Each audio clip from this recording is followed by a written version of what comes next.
Hello everyone. So బౌద్ధ మతం, జైన మతం అనేది సిలబస్లో ఉన్నాయన్నమాట. జైన మతం ఆల్రెడీ ఛానల్లో అప్లోడ్ చేసాం. సో ఇప్పుడు బౌద్ధ మతం గురించి తెలుసుకుందాం. సో బౌద్ధ మత స్థాపకుడు ఎవరంటే సిద్ధార్థుడు ఇతన్ని గౌతమ బుద్ధుడు కూడా అంటారు. సో సిద్ధార్థుడు వాళ్ళ అమ్మ నాన్న పెట్టిన పేరు అనమాట. తండ్రి వచ్చేసి శుద్ధోదనుడు.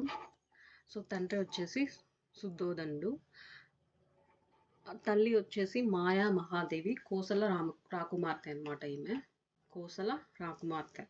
సో పెంపుడు తల్లి వచ్చేసి ప్రజాపతి గౌతమి అనమాట.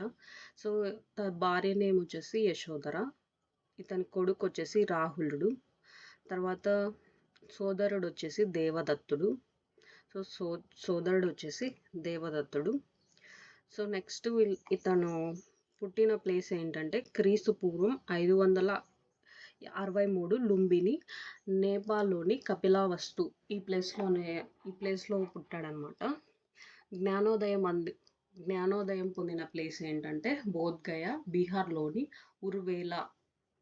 ఎప్పుడంటే ఇతను జ్ఞానోదయం పొందనేది 35వ ఏట, అంటే 35 సంవత్సరాలు ఉన్నప్పుడు ఈయనకి బోధ్గయాలో ఈయన జ్ఞానోదయం అనేది ఈ బీహార్లోని ఉరువేల అంటే రావి చెట్టు కింద ఈయనకి జ్ఞానోదయం అయింది. సో ప్రథమ సందేశం ఏంటంటే ధర్మచక్ర ప్రవర్తన. సో జ్ఞానోదయం అయినది రావి చెట్టు కింద.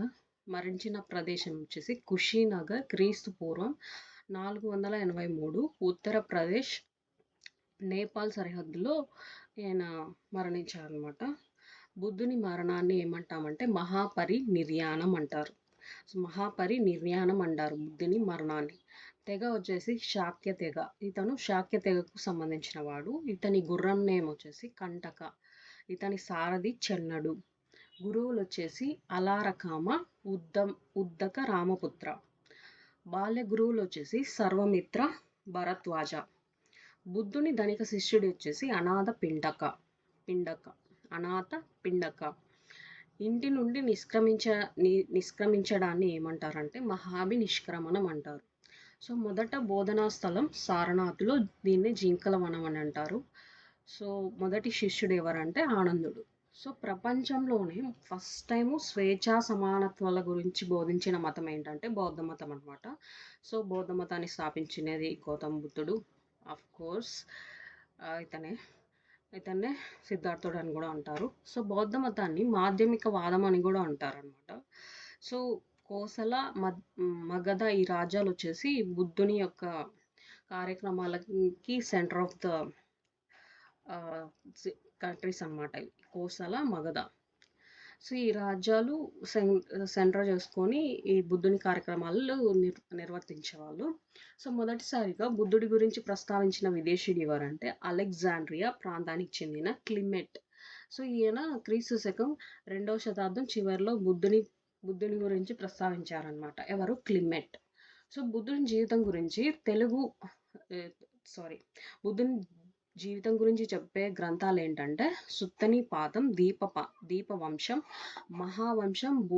బౌద్ధ మతాల మూల గ్రంథాలైన త్రిపీటకాలు, మహావస్తు, లలితా విస్తారం, బుద్ధ చరితం, నిధన కథ, అభినిష్క్రమణ సూత్రం, జాతక కథలు, దికాని కాయ. సో ఈ బౌద్ధ గ్రంథాలన్నీ బుద్ధుని జీవితం గురించే చెప్తాయన్నమాట. ఏంటంటే అవి. సో ఇవి ఇంపార్టెంట్.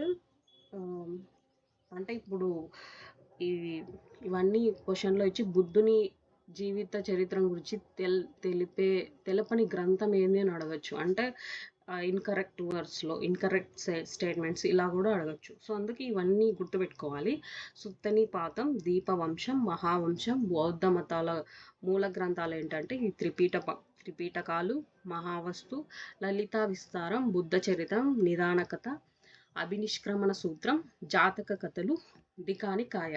సో ప్రపంచంలో 11 మతాల్లో బౌద్ధ మతం ఒకటనమాట. దీన్ని స్థాపించింది మన కోర్స్ ఇతనే గౌతమ బుద్ధుడు. బుద్ధుని ఇతర పేర్లు ఏంటంటే సిద్ధార్థుడు, తథాగతుడు, శాకజ్ఞాని, శక్యముని, అంగీరసుడు, light of Asia. Light of Asia అని ఎవరు పిలిచారంటే ఆర్నాల్డ్ ఎడ్విన్ ఆర్నాల్డ్ బుద్ధుడిని లైట్ ఆఫ్ ఏషియా అని పిలిచారనమాట. సో ఇతనికి ఉన్న ఇతర పేర్లు ఏంటంటే సిద్ధార్థుడు, తథాగతుడు, శాకజ్ఞాని, శాక్యముని, అంగీరసుడు, light of Asia. Edwin Arnold light of Asia అని అన్నారు. సో లైట్ ఆఫ్ వరల్డ్ కూడా ఉందన్నమాట ఏంది. సో అది మరి చెప్తా, అది గుర్తు రాలేదు. సో బుద్ధునికి తల్లిదండ్రులు పెట్టిన పేరు సిద్ధార్థుడు అనమాట. సో సిద్ధార్థ అంటే అర్థం ఏంటంటే లక్ష్యాన్ని సాధించేవాడని అర్థం. అందుకని ఇతనికి సిద్ధుడు అని పేరు పెట్టారు వాళ్ళ అమ్మ నాన్నలు. సో బౌద్ధ సాహిత్యంలో అతి తక్కువగా ఈ పేరు అనేది వినిపిస్తుంది అనమాట. సో మనకి ఎప్పుడు కూడా బౌద్ధ మతం అంటే మనకు గుర్తొచ్చేది గౌతమ బుద్ధుడే కానీ సిద్ధార్థుడు అని మనం తక్కువ వినింటాం. సో సిద్ధార్థుడు మాయాదేవి గర్భంలో ఉన్నప్పుడే ఈమెకి కలలో ఒక తెల్లని ఏనుగు కనిపించేదనమాట. సో ఋషి ఈ కళని వివరిస్తూ ఏం చెప్పాడంటే, ఈ కళ గురించి ఏమన్నాడంటే, ఈ శిశువు పుట్టిన తర్వాత సో ఆఫ్టర్ ఈయన అయితే విశ్వ చక్రవర్తి అవుతాడు, లేకపోతే సన్యాసి అంటారు. ఈ గ్రేట్ రూలర్ అవుతారు, లేకపోతే ఒక సన్యాసి అయిపోతాడు అనేసి వాళ్ళకి చెప్పారనమాట వాళ్ళ అమ్మ నాన్నలు. సో వాళ్ళ అమ్మ నాన్నలు అప్పుడు ఏం చేశారంటే, ఎవరైనా ఆబ్వియస్లీ అమ్మ నాన్నలు ఒక గ్రేట్ పొజిషన్లో ఉండాలని అనుకుంటారు కదా, అలాగే వాళ్ళు సన్యాసి అవడానికి ఇష్టపడలేదన్నమాట. అందుకని బయట ప్రపంచం తెలియకుండా వాళ్ళు 4 గోడల దగ్గరే 4 గోడల మధ్య ఇతను పెంచారనమాట. సో తనకి ఒక లావిష్ లైఫ్, అంటే బయట కష్టం అనేది ఏం తెలియకుండా అన్ని సౌకర్యాలు వాళ్ళ రాజ్యంలోనే ఉండేటట్లు ఈయన్ని పెంచారనమాట. ఎందుకంటే ఈ ఋషి చెప్పారు కదా ఇతను సన్యాసి మార్గాన్ని ఎంచుకుంటాడనేసి, ఆ భయంతో వాళ్ళు అలా చేశారనమాట. మాయాదేవి వచ్చేసి ఈమె పుట్టిన 9 నెలల తర్వాతే, గౌతమ బుద్ధుడు పుట్టిన 9 నెలలకే చనిపోయిందనమాట. అందుకని ఈమె మరణించిన తర్వాత మహాప్రజాపతి గౌతమి ఇతన్ని పెంచి పెద్ద చేసిందనమాట. సో మహాదేవి ఈమె పుట్టినింటికి వెళ్ళేటప్పుడు లుంబిని వనంలో క్రీస్తు పూర్వం 563లో బుద్ధుడు జన్మించాడని నాకు తెలుసు, మనం ఆల్రెడీ చదివాం. సో నెక్స్ట్ వచ్చేసి గౌతముడు ఇతను వచ్చేసి శాక్య రాజ్యానికి చెందినవాడు. గౌతముడు 7వ ఏట విద్యాభ్యాసం ప్రారంభించాడనమాట. సర్వమిత్రుడు అనే పండితుడి దగ్గర భాషా శాస్త్రం, వ్యాకరణ శాస్త్రం, ఉపనిషత్తులు ఇవి నేర్చుకున్నాడు అనమాట. ఎవరి దగ్గర? సర్వమిత్రుడు అనే పండితుడి దగ్గర. ఎప్పుడు 8వ ఏటనే తన విద్యాభ్యాసాన్ని ప్రారంభించాడు. అంటే తన చదువుని 8 ఏళ్ళకే స్టార్ట్ చేశాడు. సో తర్వాత కపిలవస్తు ప్రాంతానికి చెందిన భరద్వాజుని దగ్గర ఏకాగ్రత, ధ్యాన నిష్టను నేర్చుకున్నాడు అనమాట. ఎవరి దగ్గర? ఏకాగ్రత, ధ్యాన నిష్టను ఎవరి దగ్గర నేర్చుకున్నాడంటే భరద్వాజుని వద్ద. సో సిద్ధార్థుని 16వ ఏట శాక్య వంశీయుడైన దండపాణి పుత్రిక యశోధరతో వివాహం జరిగిందనమాట. ఇతనికి 16 ఏళ్ళకే పెళ్లి చేశారు. వాళ్ళ భార్య పేరు వచ్చేసి యశోధర. ఈమె ఎవరి పుత్రిక అంటే దండపాణి పుత్రిక. ఇది గుర్తుపెట్టుకోండి.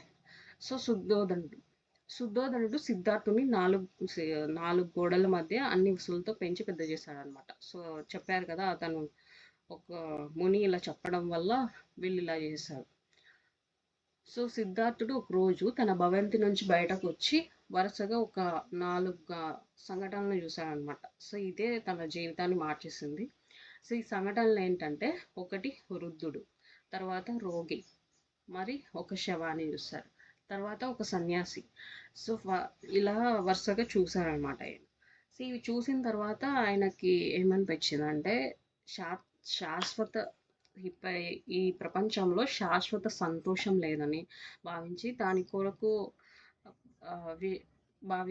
దాని కొరకు ప్రయత్నించుటకు నిర్ణయించాడనమాట. సో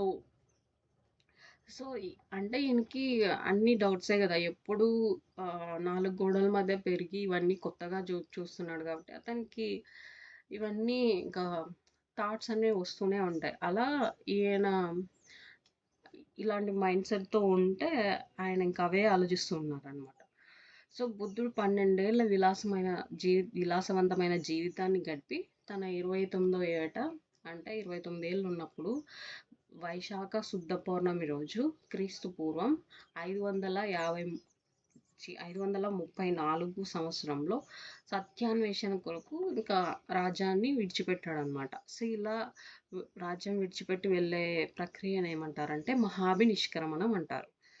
సో ఇది ఒకటి గుర్తుపెట్టుకోవాలి. ఇతను జన్మించిన టైం ఇది, అంటే ఇతను పుట్టినప్పుడు, తర్వాత ఇలా రాజ్యాన్ని విడిచిపెట్టినప్పుడు, ఇతను చనిపోయింది కూడా సేమ్ ఈ వైశాఖ శుద్ధ పౌర్ణమి రోజే జరిగాయన్నమాట అన్ని. జననం, ఈయన మరణం, తర్వాత ఈయన ఈ రాజ్యాన్ని వదిలిపెట్టి ఇలా బయటికి వెళ్ళిపోవడం కూడా ఈ రోజునే జరిగిందనమాట. సో ఇది మెయిన్ ఒక ఇంపార్టెంట్ పాయింట్. సో మహాభినిష్క్రమణం. సో రాజప్రసాదం ప్రవేశించగానే ఒక క్షత్రియ కన్య భవనం మీద నుంచి గౌతముని చూసి తన శరీర సౌందర్యాన్ని చూసి పొగిడిందనమాట. సో అప్పుడు గౌతముడు ఆ మాటలు విని తనలో తాను ఆలోచించుకొని, సో భ్రమ, గర్వం, దుష్ప్రభావాలు, దుఃఖాన్ని విసర్జించినప్పుడే మానవుడికి నిజమైన ఆనందం కలుగుతుంది అని తన మనసులో అనుకున్నాడు. సో అందుకు అలా అనుకోనే ఇల్లు విడిచి వెళ్ళిపోయింది అనమాట. సో అప్పుడేమో క్షత్రియ కన్యకు ఒక హారాన్ని బహుమతిగా ఇచ్చాడనమాట. సో గౌతముడు తన సారథిగా చెన్నడు అని కంటక అనే గుర్రం మీదే బయటికి వెళ్ళారనమాట. సో ఎవరితో అంటే, సో తన సారథి, రథాన్ని నడిపే అతను చెన్నడు, కంటక అనే గుర్రం మీదే ఈ నిష్క్రమణ అనేది జరిగింది. సో ఈ ప్రక్రియనే మనకు తెలుసు మహాభినిష్క్రమణం అంటారు. సో ఈ మహాభినిష్క్రమణానికి గుర్తు ఏంటంటే కంటక అనే గుర్రం. సో ఈ గుర్రం నేమ్ కంటక. సో ఇది ఇంపార్టెంట్, ఈ నేమ్ గుర్తుపెట్టుకోవాలి. సో గౌతముడు చాలా దూరం ప్రయాణించి వైశాలి నగరానికి చేరుకున్నాడు అనమాట. సో ఇతను ఫస్ట్ వైశాలి నగరానికి వెళ్ళారు. అక్కడ అలారకాలముడు అనే గురువు వద్ద గొప్ప యోగ విద్యను అభ్యసించాడనమాట. సో ముఖ్యంగా అంకించ న్యాయతన అనే సమాధి విద్యను నేర్చుకున్నాడు అనమాట. సో ఫస్ట్ ఎవరి దగ్గరికి వెళ్ళాడంటే వైశాలికి వెళ్ళిన తర్వాత సో ఈ కలాముడు అనే గురువు దగ్గర విద్యను నేర్చుకున్నాడు. సో ఈ విద్య ఏంటంటే అంకించ న్యాయతన అనే సమాధి విద్యను నేర్చుకున్నాడు. కానీ ఇతను అక్కడికి సాటిస్ఫై అవ్వలేదు అనమాట. సో ఇతను వచ్చింది సత్యాన్వేషణ కోసం, కానీ ఈ విద్య అతనికి అంతగా అంటే సాటిస్ఫాక్షన్ ఇవ్వలేదు. సో మళ్ళీ ఏం చేశారంటే ఇంకొక గురువు దగ్గర, అతను వచ్చేసి ఉద్దక రామపుత్రుడి దగ్గర శిష్యుడిగా జాయిన్ అయ్యి ఇతని దగ్గర సంజ్ఞాయతన అనే సమాధి విద్యను అభ్యసించాడు అనమాట. ఎవరి దగ్గర? ఉద్దక రామపుత్రుడి దగ్గర. సో తర్వాత కొంతకాలం పాటు మగధ రాజ్యంలో పరివ్రాజక జీవితం గడిపి చివరకు ఉరువేల, ఇప్పటి బౌద్ధగయ అనమాట, ఇక్కడికి వెళ్ళాడనమాట. ఎవరు? గౌతమ బుద్ధుడు. సో ఇతని జ్ఞానోదయం గురించి చెప్పుకున్నాం. సో జ్ఞానోదయాన్ని సంబోధి అంటారనమాట. సో ఉరువేల, సో ఇంతకు ముందు ఉరువేల అని పిలిచేవాళ్ళు, ఇప్పుడు అది బుద్ధగయ అనమాట. సో ఈ ఉరువేలలో రావి చెట్టు కింద 49 రోజుల పాటు ధ్యానం చేశారనమాట ఈయనకి. సో అప్పుడు ఈయనకి జ్ఞానోదయం కలిగింది. సో ఈ జ్ఞానోదయం కలిగినది ఎప్పుడంటే వైశాఖ పౌర్ణమి రోజే. సో ఇప్పుడు చెప్పానుగా, ఇది ఒక కోఇన్సిడెన్స్ అనుకోవాలి. ఇతని పుట్టుక, మరణం, తర్వాత తను రాజ్యాన్ని విడిచిపెట్టి వెళ్ళిన టైము అంతా వైశాఖ పౌర్ణమి రోజే జరిగిందనమాట. సో ఈయనకి ఈ పౌర్ణమి అనుకోకుండా వచ్చిందో ఏమో, కానీ ఏదో ఒక మిరాకలే కదా. వైశాఖ శుద్ధ పౌర్ణమి రోజే ఏది జరిగినా అన్నీ ఈ పౌర్ణమికి రిలేటెడే ఉన్నాయి. సో సంబోధి గుర్తు ఏంటంటే బోధి చెట్టు. సో సంబోధి గుర్తు ఏంటంటే బోధి చెట్టు. సో ఇలా జ్ఞానోదయం కలిగిన దాన్ని ఏమంటామంటే సంబోధి అంటాం. అది తర్వాత సిద్ధార్థుని జ్ఞానోదయం అయిన తర్వాత ఉరువేల బౌద్ధగయగా ప్రసిద్ధి చెందింది. సో ఇంతకుముందు ఉరువేల అన్నారు, కానీ ఈ సిద్ధార్థుని జ్ఞానోదయం అయిన తర్వాత బౌద్ధగయ అని పిలిచారనమాట. రావి చెట్టు కింద బోధి వృక్షంగా రావి చెట్టు బోధి వృక్షంగా పాపులర్ అయింది. తర్వాత సిద్ధార్థుడు గౌతమ బుద్ధుడిగా మారాడు. సో ఈయనకి సిద్ధార్థ నేమ్ పోయి ఇంకా గౌతమ బుద్ధుడిగా పేరు వచ్చింది. సో ధర్మచక్ర ప్రవర్తన. బుద్ధుడు మొదటిసారి ధర్మ ప్రబోధం చేసిన ప్రదేశం ఏంటంటే ఋషి పత్తన మృగధావనం. సో అదే ఈనాటి కాశీ సమీపంలో సారనాథ్ అన్నమాట. సో ఋషివత్తన మృగధావనం. సో ఈ ప్రబోధం చేసిన ఫస్ట్ టైం ధర్మ ప్రబోధం చేసిన ప్రదేశం వచ్చేసి ఋషివత్తన మృగధావనం. ఎక్కడ అంటే కాశీ సమీపంలో ఉన్న సారనాథ్. ఇది గుర్తుపెట్టుకోవాలి. సో ఇతను జ్ఞానోదయం తర్వాత బుద్ధుడు మొదటిసారిగా సారనాథ్ జింకల వనంలో 5 శిష్యులకు తన తెలుసుకున్న సత్యాన్ని బోధించాడనమాట. దాన్నే ధర్మచక్ర ప్రవర్తనం అంటారు. సో ఈయనకి ఏమైతే తెలుసో అవన్నీ ఈ 5 శిష్యులకి బోధించాడు. దాన్నే ధర్మచక్ర ప్రవర్తనం అంటారనమాట. సో బుద్ధుడి 5 ప్రధాన శిష్యులు ఎవరంటే కౌండిన్య, వప్పుడు, బద్దీయుడు, అశ్వజిత్, మహానామ. సో వీళ్ళ 5 ప్రధాన శిష్యులు అనమాట. ఈ 5 ప్రధాన శిష్యులని కలిపి ఒక సంఘం అని పిలుస్తారనమాట. సో ఈ 5 మందిని ఒక సంఘం అని పిలుస్తారు.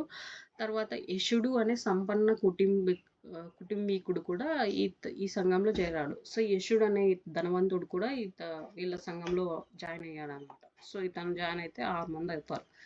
సో పంచశీల బుద్ధుని మొదటి బోధనల్ని పంచశీల అంటారు. సో అవేంటంటే అహింస, సత్యం, దొంగతనం చేయరాదు, మత్తు పానీయాలు సేవించరాదు, వ్యభిచారం చేయరాదు. సో ఈ చతురార్య సత్యాలు. సో ఇవి పంచశీల.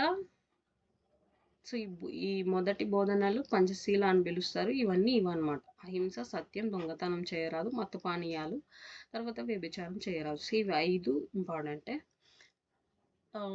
నెక్స్ట్ వచ్చేసి చతురార్య సత్యాలు ఏంటంటే సంబోధి పొందిన సమయంలో కనుగొన్న 4 ఆర్య సత్యాలు అనమాట. సో ఈయనకి జ్ఞానోదయం అయింది కదా, ఆ టైంలో ఇతను కనుగొన్న 4 ఆర్య సత్యాలని శిష్యులకు బోధించాడు కదా. అవేంటంటే 1 ప్రపంచ దుఃఖమయం. సో ప్రపంచం దుఃఖమయం కావడానికి రీజన్స్ ఆయనకి ఏమనిపించాయంటే జన్మించడం దుఃఖం, వృద్ధాప్యము దుఃఖం, వ్యాధి ఒక దుఃఖం, మరణించడం కూడా దుఃఖం అనేసి ఇది ప్రపంచ దుఃఖమయం అని చెప్పాడు అనమాట. సో నెక్స్ట్ దుఃఖానికి కారణం. సో ఈ మెయిన్ రీజన్స్ ఏంటంటే సో మనిషికి ఎక్కువ సంతృప్తి లేకపోవడం వల్ల అత్యాస, భయం, ఇవి దుఃఖానికి మెయిన్ రీజన్స్ అని ఈయన చెప్పారు. దుఃఖాన్ని నిరోధించవచ్చు. సో మనకి దుఃఖం కలిగినప్పుడు దాన్ని నిరోధించేది కూడా ఉంటుంది కదా. దుఃఖాన్ని అర్థం చేసుకొని బయటపడ్డాన్నే దుఃఖంని నిరోధించవచ్చు అని చెప్పాడు అనమాట. దుఃఖ నిరోధానికి మార్గం ఉందన్నమాట. సో ఈ దుఃఖం పోగొట్టుకోవడానికి కూడా మార్గాలు ఉన్నాయనేసి ఒకటి చెప్పాడు. కోరికలను జయించలేనన్నప్పుడు ఈ అష్టాంగ మార్గాలను అవలంబించాలంట. సో మనకి ఏదైనా అనుకున్న సాధించలేనప్పుడు ఈ అష్టాంగ మార్గాల్ని పాటిస్తే దుఃఖం అనేది తగ్గుతుందనేసి ఈయన చెప్పారు. ఎవరికి ఈ 4 సత్యాల్ని తన శిష్యులకు బోధించాడనమాట. అష్టాంగ మార్గాలు అంటే ఏంటి ఇప్పుడు నేర్చుకున్నాం. ఇవేంటంటే బుద్ధుడు దుఃఖాలను తొలగించడానికి ఈ అష్టాంగ మార్గాల్ని పాటిస్తే కానీ ఈ దుఃఖం పోగొట్టుకోవడానికి మనకి ఒక రూట్ అయితే క్లియర్ అవుతుంది.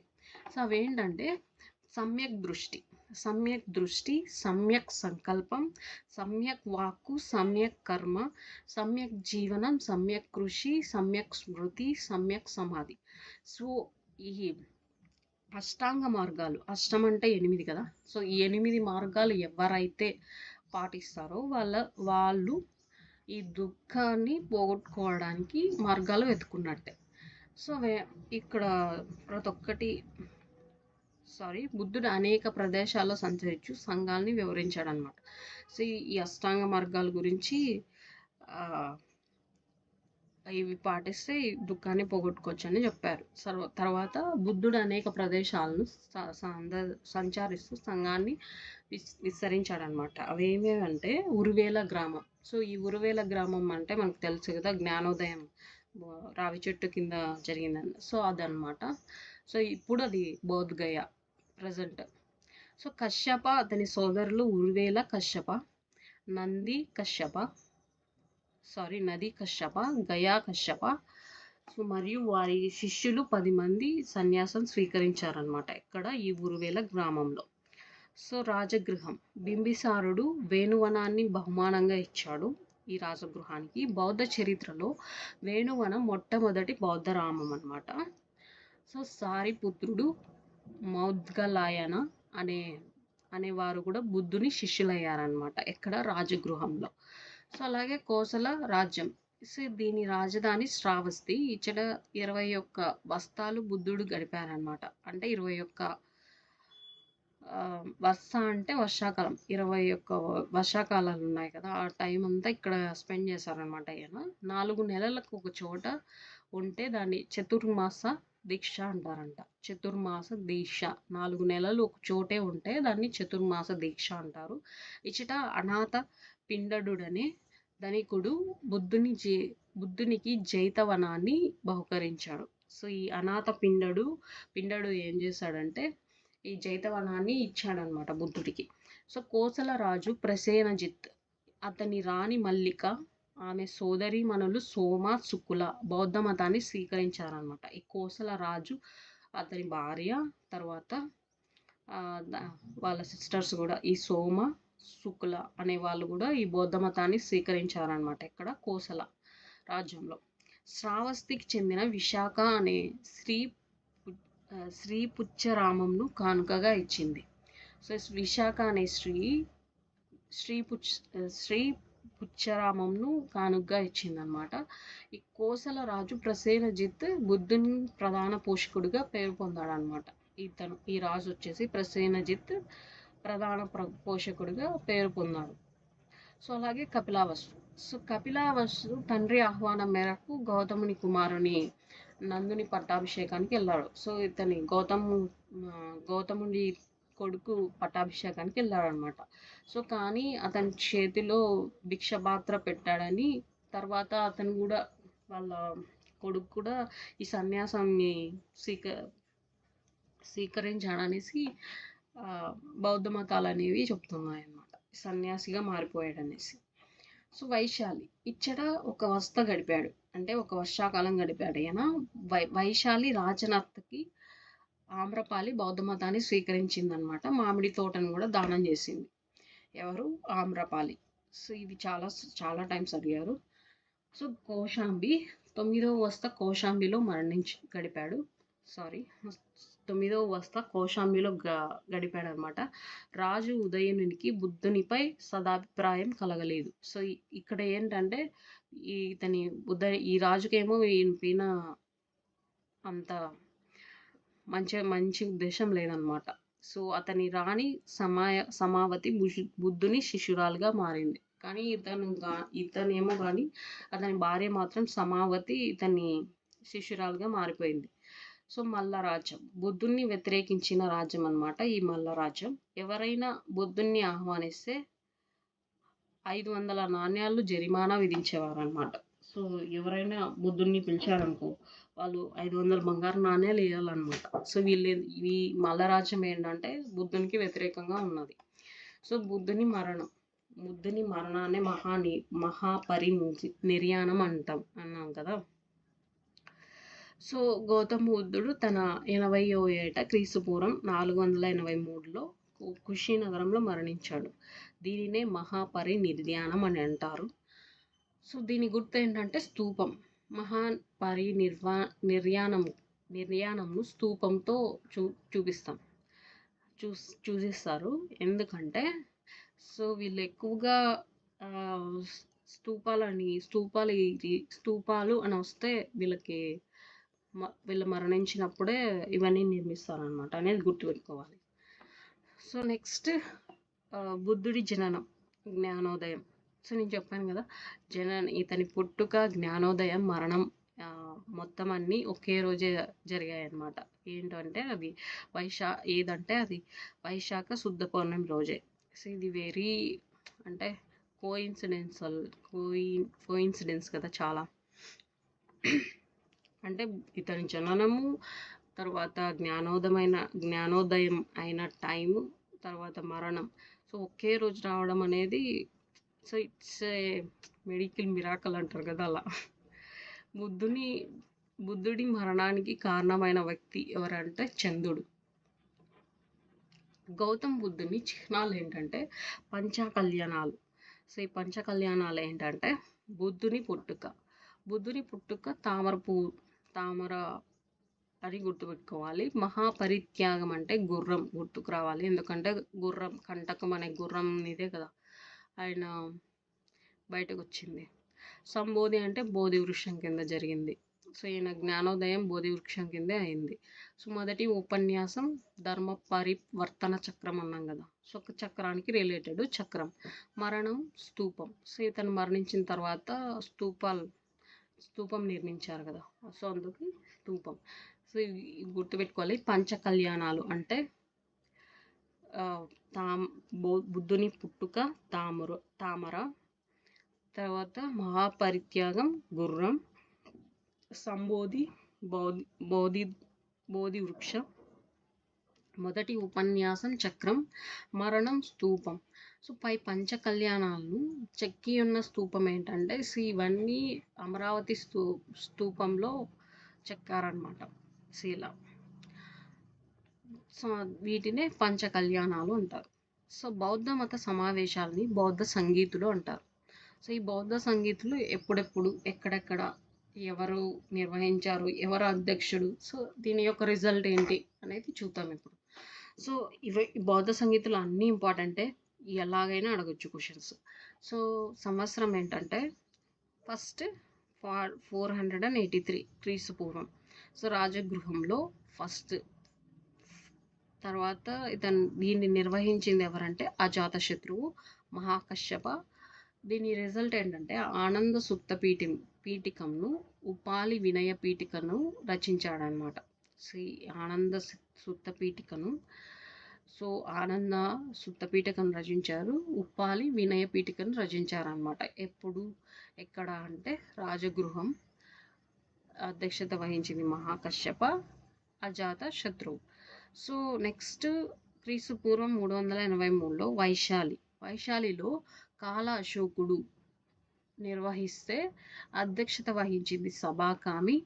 సో దీని రిజల్ట్ ఏంటంటే బౌద్ధ మతం మొట్టమొదటగా రెండుగా చీలిపోయిందనమాట. స్థావిరవాదులు, మహాసాంఘికులు అని. ఎప్పుడంటే వైశాలిలో ఈ బౌద్ధ సంగతి జరిగింది. సో దీన్ని నిర్వహించింది కాల అశోకుడైతే అధ్యక్షత వహించింది సభాగామి. సో పాటలీపుత్రం 251 క్రీస్తు పూర్వం అశోకుడు నిర్వహిస్తాడనమాట. మొగలిపుత్త తిస్స ఈయన వచ్చేసి అధ్యక్షత వహించారు. దీని రిజల్ట్ ఏంటంటే అభిధమ్మ పీఠికలోని కథావత్తును మొగలిపుత్త తిస్స రచించాడనమాట. ఎప్పుడు ఈ మూడవ బౌద్ధ సంగతి జరిగినప్పుడు ఈ మొగలిపుత్త తిస్స అధ్యక్షత వహించాడు. సో అందులో అభిధమ్మ పీఠిక కథావస్తును మొగలిపుత్త రచించాడనమాట. సో నెక్స్ట్ 4వ సంగతి క్రీస్తు శకం 1వ శతాబ్దం. సో మనము 3 బౌద్ధ సంగీతులు అన్నీ క్రీస్తు పూర్వం జరిగాయి, ఫస్ట్ నుంచి 3rd వరకు. కానీ 4వది క్రీస్తు శకం 1వ శతాబ్దం అన్నమాట. ఇది గుర్తుపెట్టుకోవాలి. కుందలవనంలో జరిగింది. సో కనిష్కుడు నిర్వహిస్తే అధ్యక్షత వహించింది వసుమిత్ర.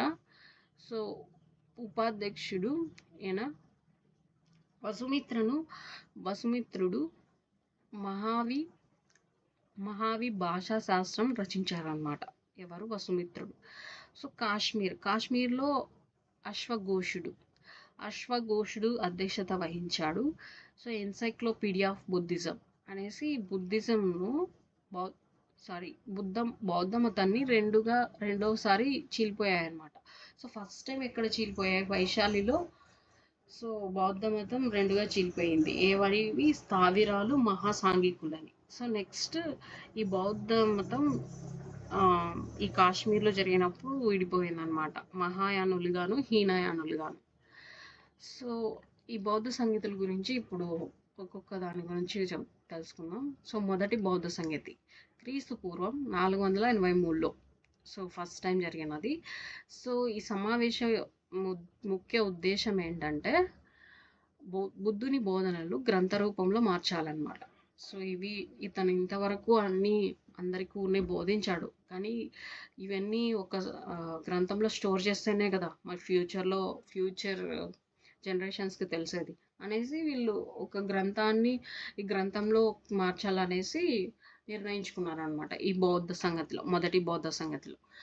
సో ఈ బౌద్ధ సంగతిలో సుత్త వినయ పీఠికలను సంకలనం చేశారనమాట. అందుకు గాను వీళ్ళు ఈ 2 సుత్త వినయ పీఠికలను సంకలనం చేశారు.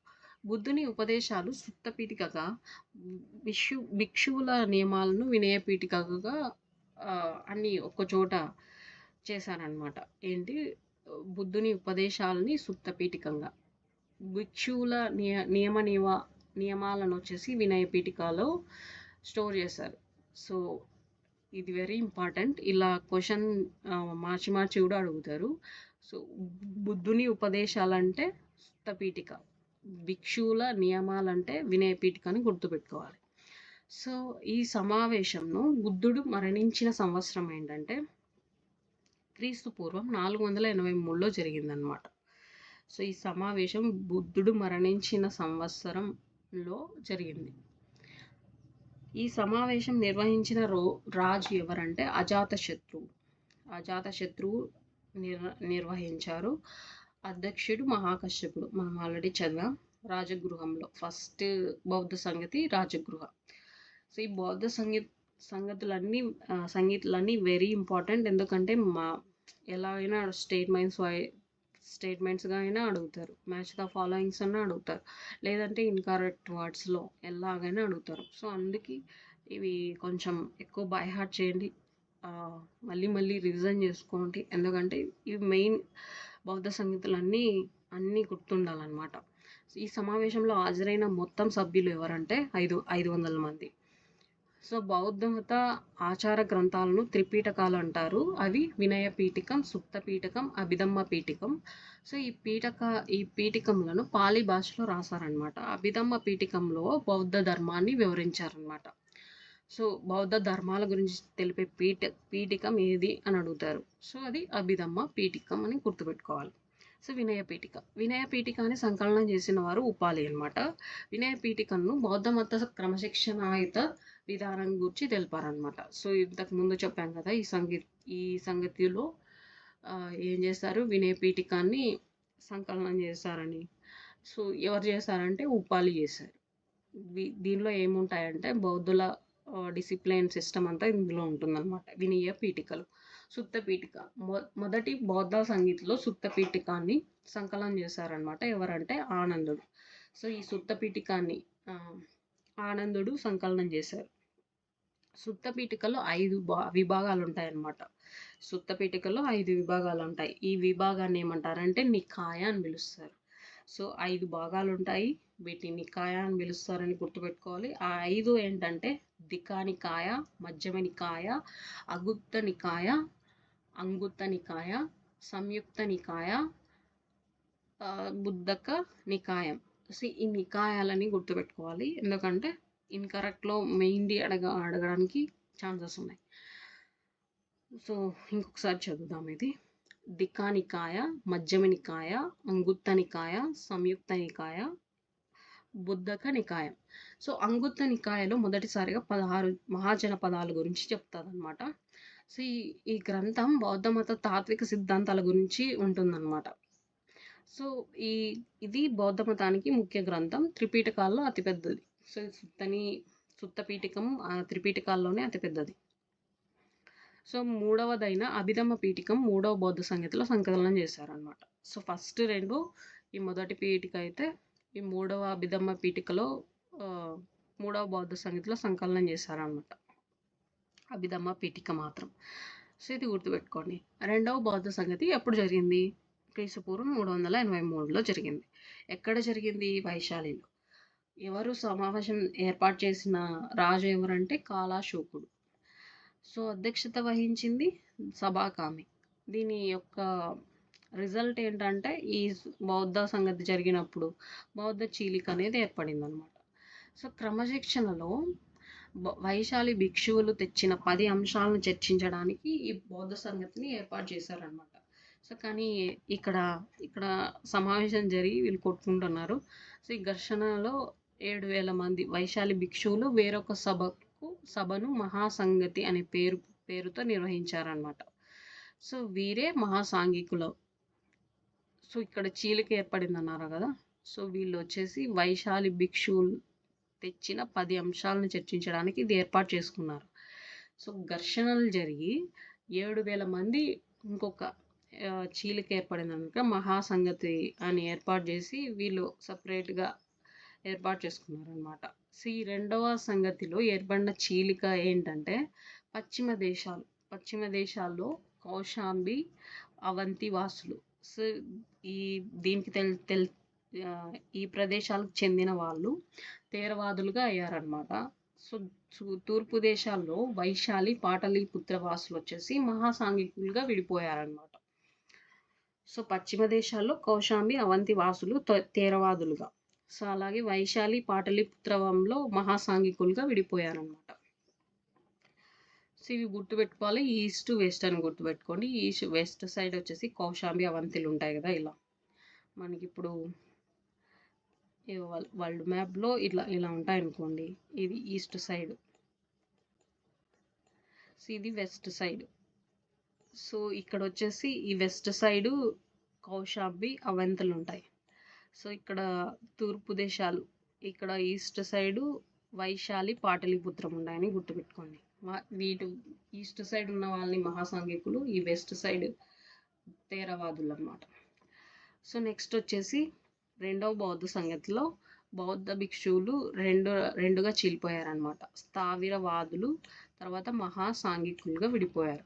సో ఈ స్థావిరవాదులు తేరవాదులు, స్థావిరవాదులనే తేరవాదులను కూడా పిలుస్తాం.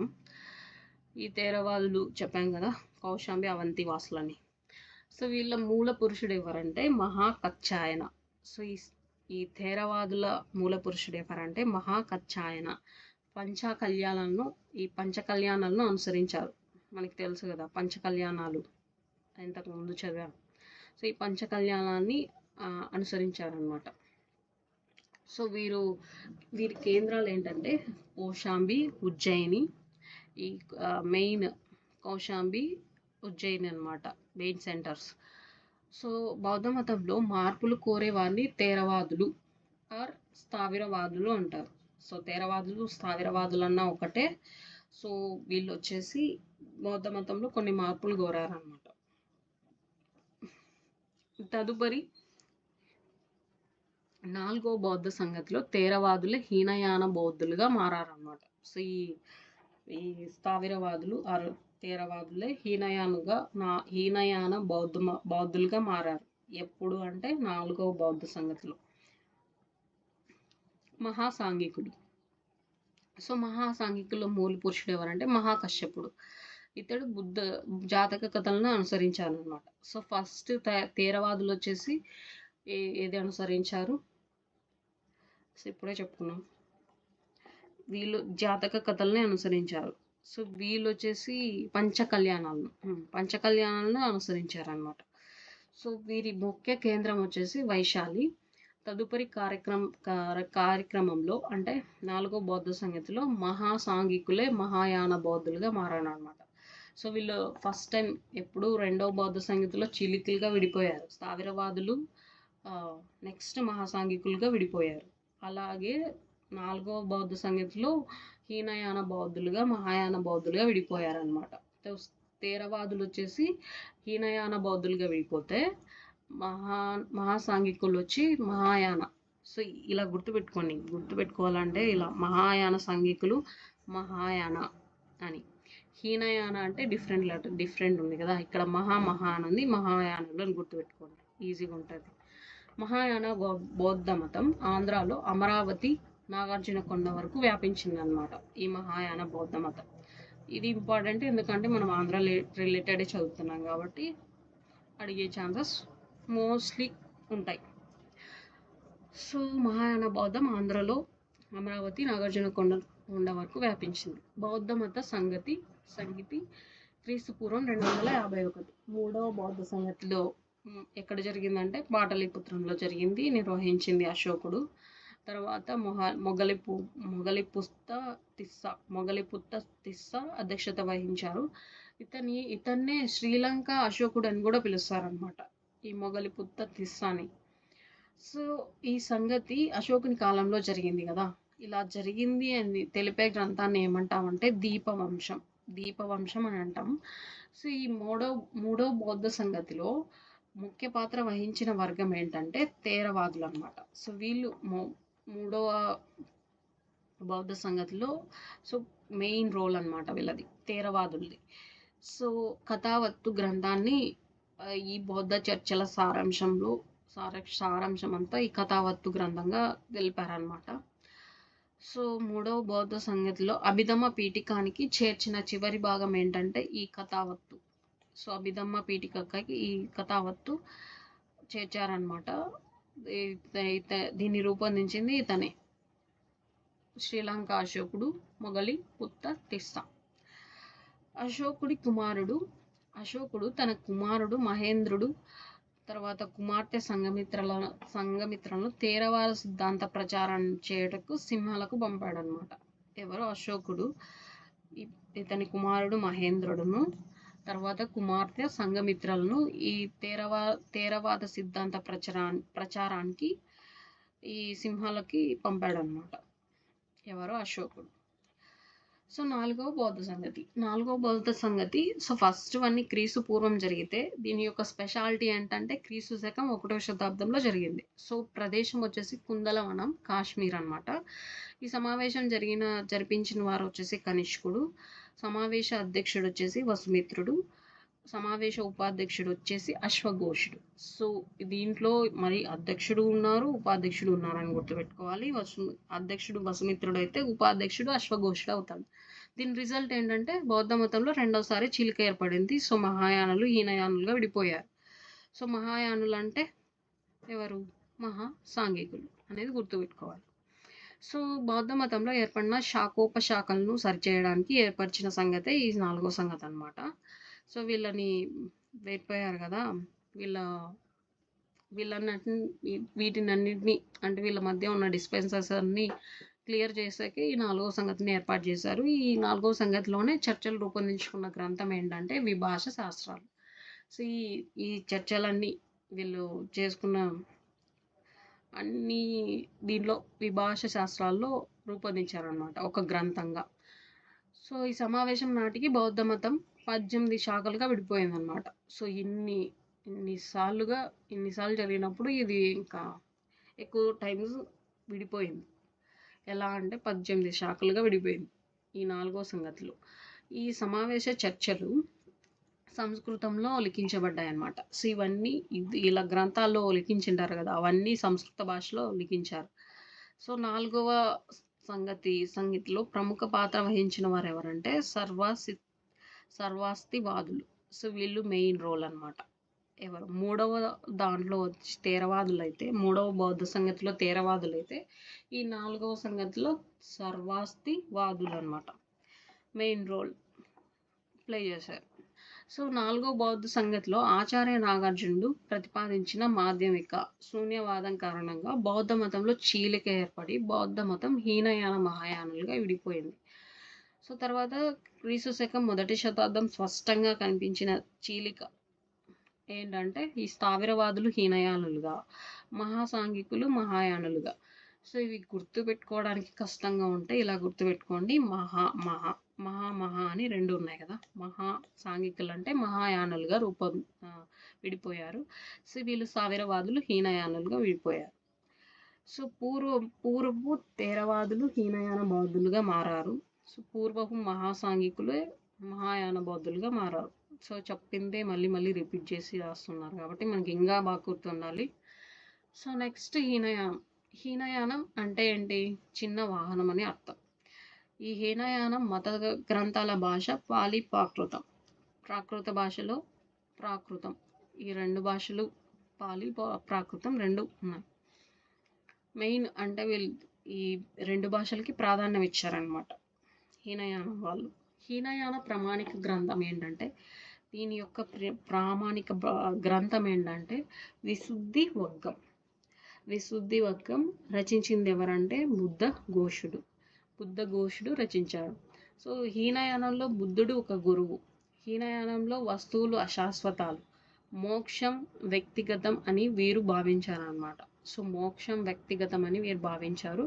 సో వీరు విగ్రహారాధనను వ్యతిరేకించారు. బుద్ధునికి సంబంధించిన చిహ్నాలను పూజించారనమాట. ఈ హీనయానంలో వచ్చేసి వీళ్ళు ఐడల్స్ ఏం పెట్టుకోలేదన్నమాట. ఇప్పుడు మహాయానంలో అయితే ఐడల్స్ పెట్టుకొని పూజించారనమాట. ఇక్కడ ఏం లేకుండా ఓన్లీ ఇతను చెప్పిన బౌద్ధ సూక్తులు ఇవన్నీ పాటించే వాళ్ళనమాట వీళ్ళు. బుద్ధుని జీవితంలో ప్రధాన సంఘటన అయిన కళ్యాణాలను పిలువబడే 5 గుర్తులను పూజించారనమాట. సో కళ్యాణాలు అంటే గుర్తుంది కదా, బుద్ధుడు పుట్టుక తామరలో జరిగింది, తర్వాత ఇతను మహాభినిష్క్రమం చేసినది, గుర్రం. సో ఇవన్నీ పంచకళ్యాణాలు ఉన్నాయి కదా, గుర్రము, తర్వాత బోధ్గయ, ఇంకొకటి ఏంటంటే తామర, గుర్రం, బోధ్గయ, ఇంకా రెండు ఏంటి గుర్తుకు రావాలా సడన్గా. సో నెక్స్ట్ వచ్చేసి ఈ పంచారామాలనే వీళ్ళు ఈ కళ్యాణాలనే 5 గుర్తులను పూజించే వాళ్ళు అనమాట. సో ఇంకొకటి చక్రం, ధర్మ పరివర్తన చక్రం, తర్వాత ఇంకొకటి, సో 5. సో బుద్ధుడు బోధిసత్తునిగా అనేక జన్మలెత్తి ఆఖరి జన్మ బుద్ధుడిగా నిర్వాణం చెందాడని, మళ్ళీ జన్మంటూ ఉండరాదని భావిస్తారు.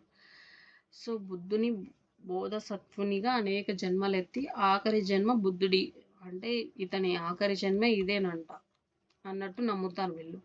సో ఎక్కడ ఇది స్ప్రెడ్ అయిందంటే హీనయానం అనేది బర్మా, శ్రీలంక, ఆగ్నేయ ఆసియాల దేశాల వరకు ఇది బాగా స్ప్రెడ్ అయిందనమాట ఈ హీనయానం. సో హీనయాన మతస్థులు ఏం చేస్తారంటే వీళ్ళేమి బుద్ధుడి విగ్రహాలని వ్యతిరేకించారనమాట. బుద్ధుని పంచకళ్యాణ చిహ్నాలనే పూజించారు వీళ్ళు. సో తర్వాత బుద్ధునికి అదే లాస్ట్ జన్మ అని, ఇంకా అతను మళ్ళీ పుట్టడు, ఇతనే లాస్ట్ అనేసి వీళ్ళు నమ్ముతారనమాట. మహాయానం అంటే పెద్ద వాహనం అని. సో చిన్న వాహనం అంటే హీనయానం, పెద్ద వాహనం అంటే మహాయానం. పేరులోనే ఉంది కదా మహా అని, అందుకు పెద్ద వాహనం అని గుర్తుపెట్టుకోండి. మహాయాన బౌద్ధం ఆంధ్రప్రదేశ్లోనే పుట్టిందనమాట. ఈ మహాయాన బౌద్ధ సంప్రదాయాలకు మూలం ఏంటంటే బుద్ధుని ప్రవచనాలు. ఈ బుద్ధుని ప్రవచనాల నుంచే ఈ మహాయాన బౌద్ధ సంప్రదాయాలు ఏర్పడినాయన్నమాట. మహాయాన బౌద్ధ మతంను ప్రమాణ గ్రంథం ఏంటంటే ప్రజ్ఞ పారమిత. సో ఇది ఇంపార్టెంట్, వెరీ ఇంపార్టెంట్. చాలా టైమ్స్ అడిగాడు ప్రజ్ఞ పారమిత. సో ప్రజ్ఞ పారమిత గ్రంథ రచయిత ఎవరంటే ఆచార్య నాగార్జునుడు. సో మహాయాన బుద్ధుడు ఒక దేవుడు. మహాయానంలో అందరి నిర్వాకానికి ప్రయత్నించాడనమాట. సో ఈ మహాయానంలో బుద్ధుడు ఒక దేవుడని, మహాయానంలో అందరి నిర్వాణానికి ప్రయత్నిస్తాడు అని ఉందన్నమాట.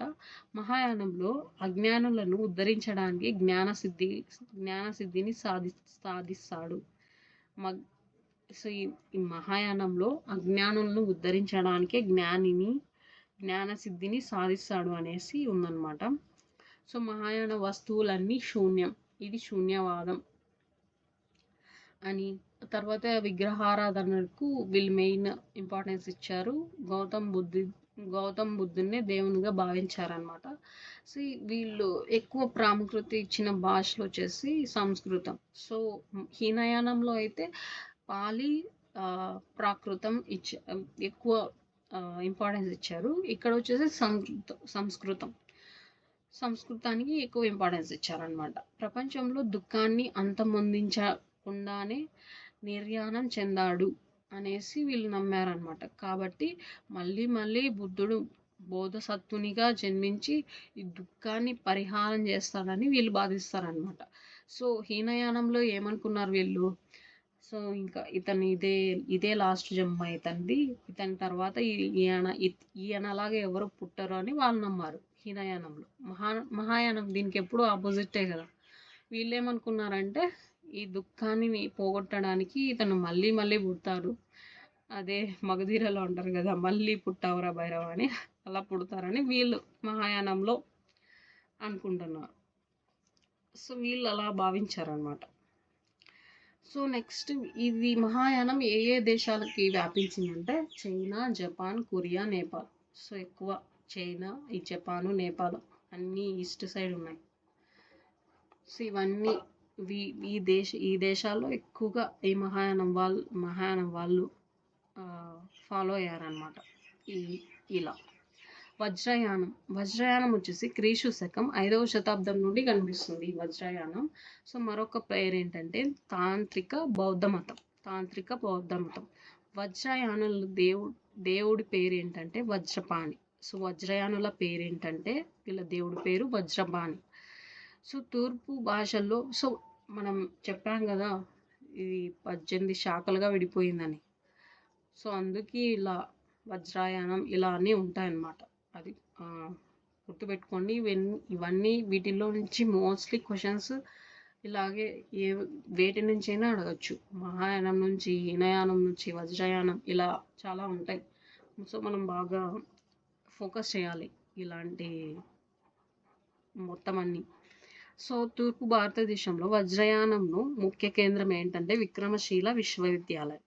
వజ్రయాన మత జన్మస్థానం ఏంటంటే ఆంధ్రదేశం. సో, ఈ వజ్రయానం మనకి ఇంపార్టెంట్, ఎందుకంటే మన ఆంధ్రాకి రిలేటెడే కాబట్టి మోస్ట్లీ వీటి నుంచే క్వశ్చన్స్ రావచ్చు. సో, వజ్రయాన మత జన్మస్థానం ఆంధ్రదేశం, గుంటూరు జిల్లా, అమరావతి. గుర్తుపెట్టుకోవాలి, గుంటూరు జిల్లా, అమరావతి వజ్రయాన మత జన్మస్థానం. సో, ఇప్పుడు అమరావతి కూడా క్యాపిటల్ శాంక్షన్ అయింది కదా. సో, మోస్ట్లీ స్టాటిక్ పార్ట్ ఇలా అడిగే ఛాన్సెస్ ఉంటాయి కాబట్టి ఇది ఫోకస్ చేయాల్సిన ఏరియా అనమాట.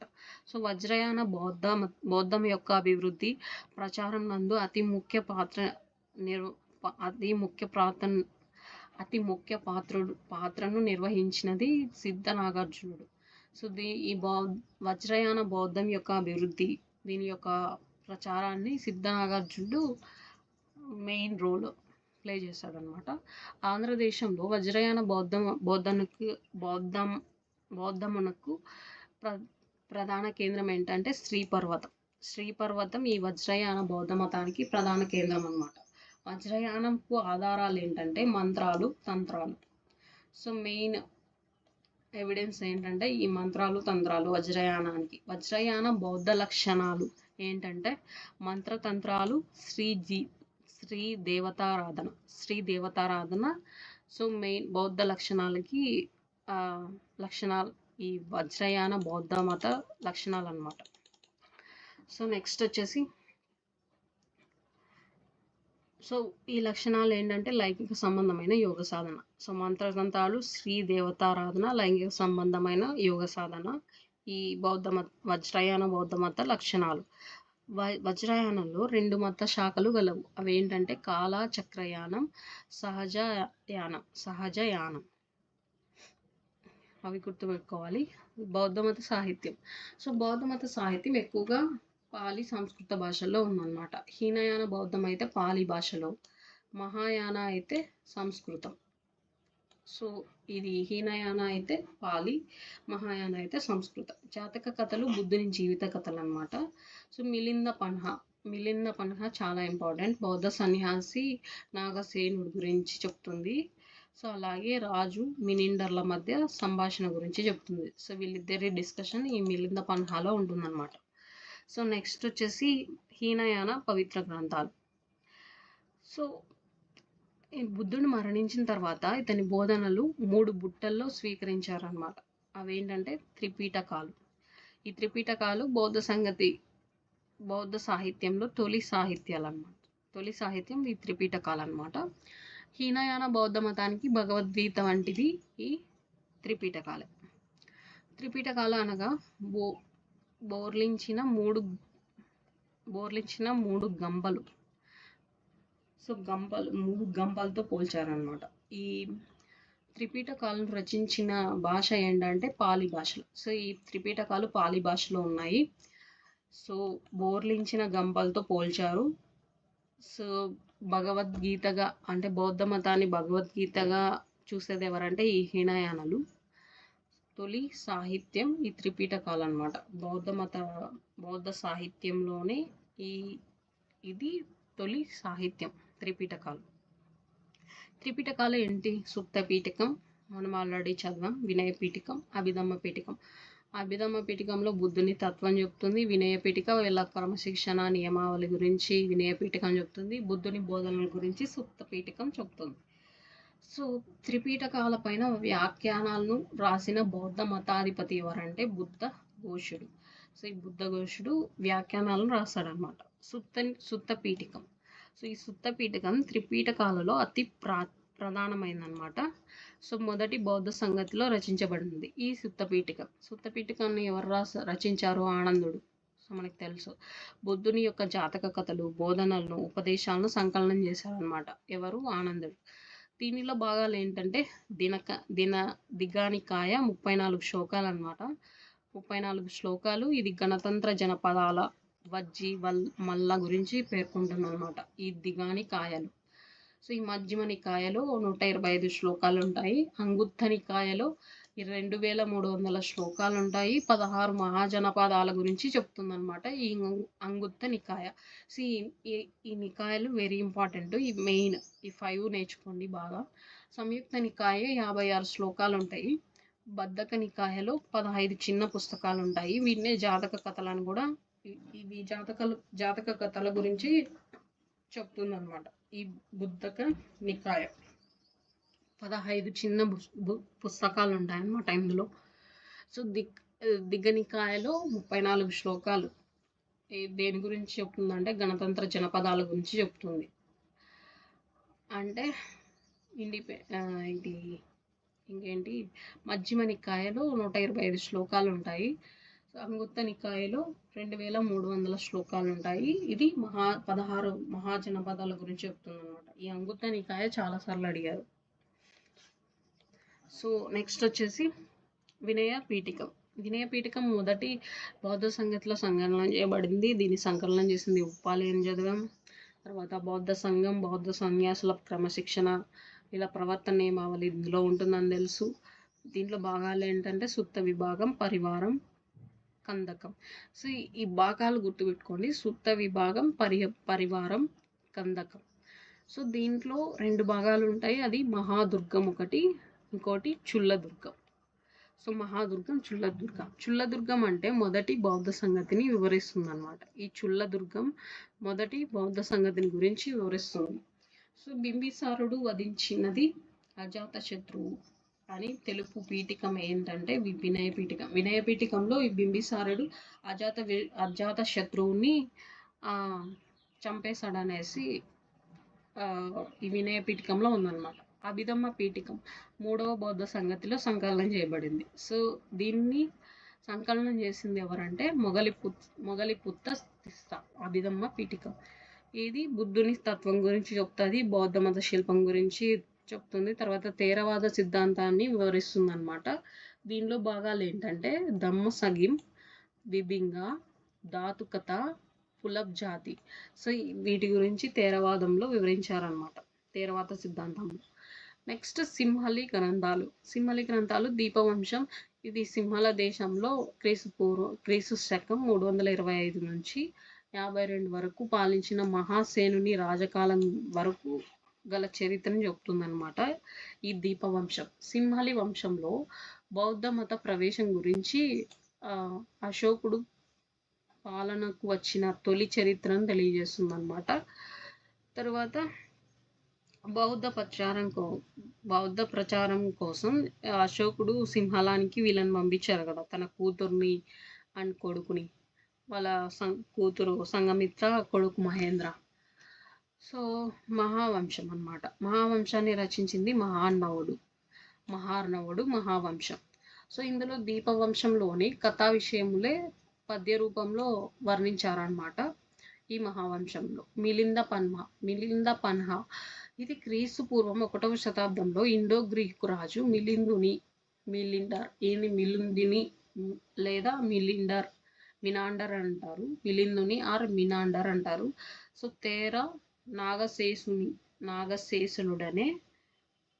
నాగసేనుడనే బౌద్ధ పండితునికి మధ్య జరిగిన చర్చా సారాంశం అంతా ఇందులో ఉంటుందన్నమాట. దీంట్లో మిలింద పన్హా. జాతక కథలు.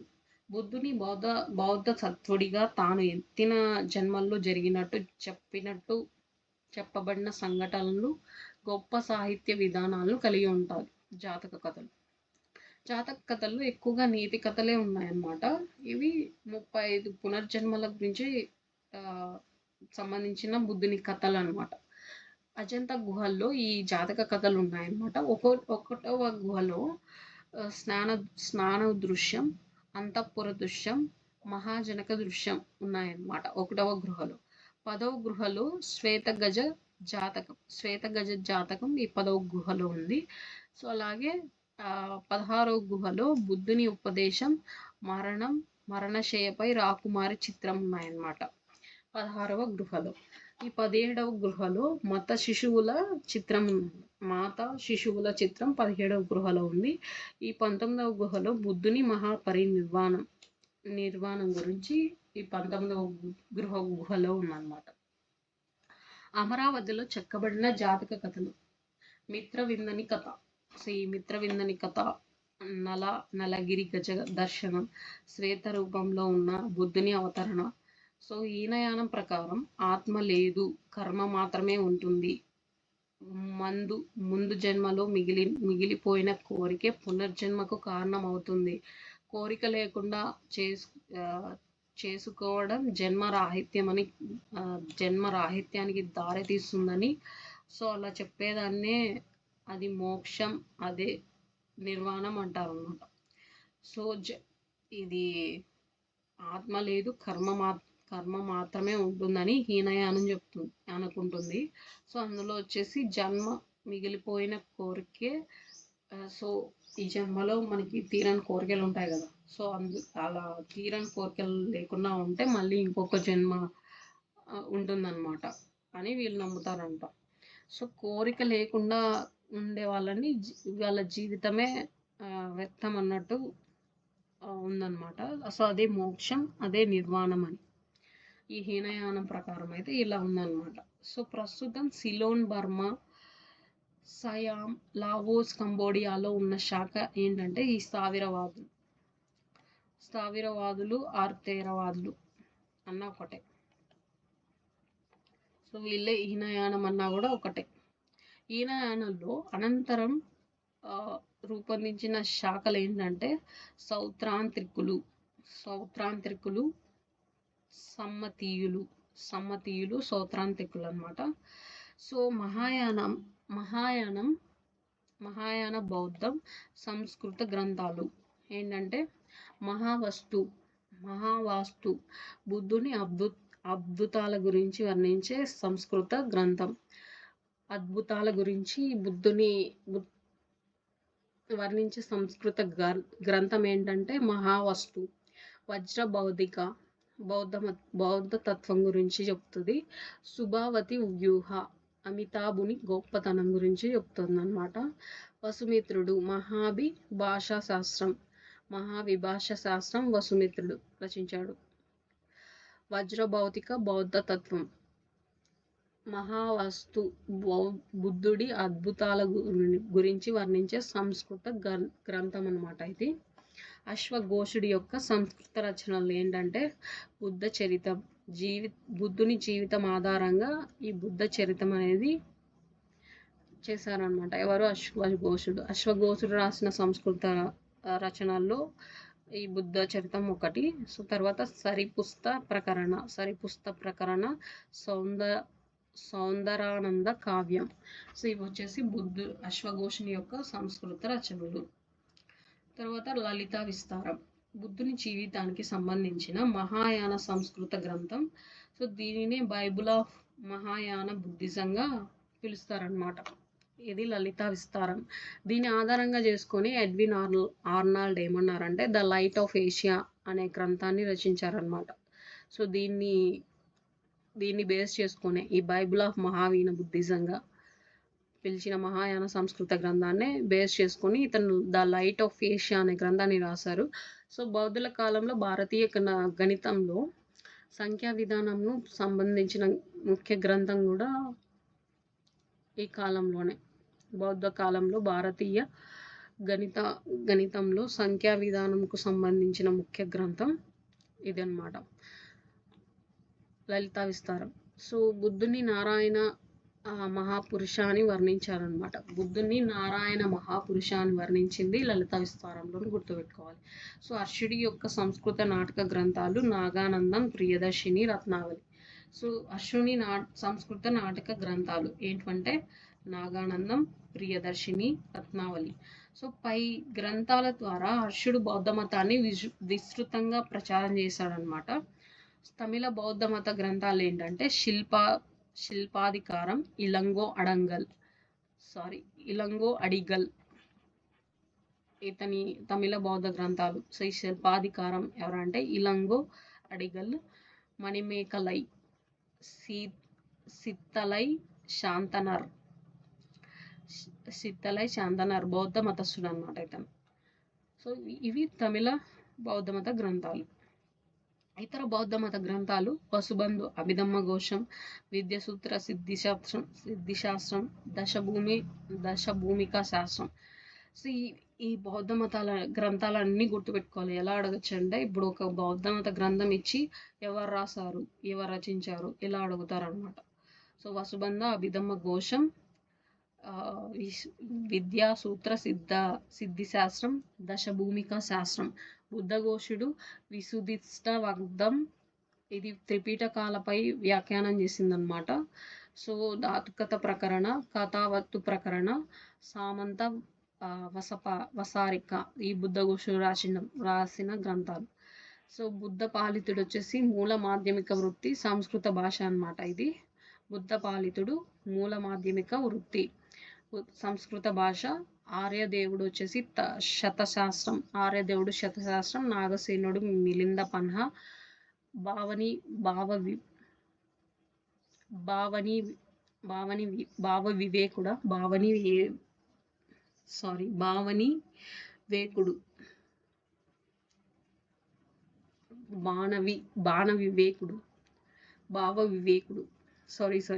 వివేకుడు, తర్కజ్వాల, ప్రజ్ఞాప్రదీప, కరతాళ రత్న సంస్కృత భాషలో రచించారనమాట భావ వివేకుడు. ధర్మకీర్తి న్యాయబిందు, సిద్ధ నాగార్జునుడు, కాకస పూతతంత్ర, మైత్రేయుడు లంకావతార సూత్ర సంస్కృత భాషలో, శాంతిదేవుడు బోధి కార్యావతారం, జీనదేవుడు అలంబన ప్రత్యాయధ్యాన శాస్త్రం, అసంగకుడు ప్రకరణ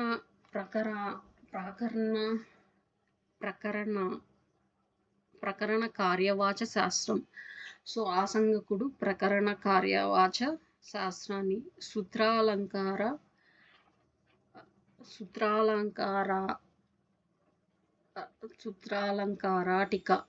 సూత్రాలంకారాటిక. తర్వాత మహాయాన సంవరిగృహ శాస్త్రం, మహాయాన అభిధర్మ సంగీతి శాస్త్రం.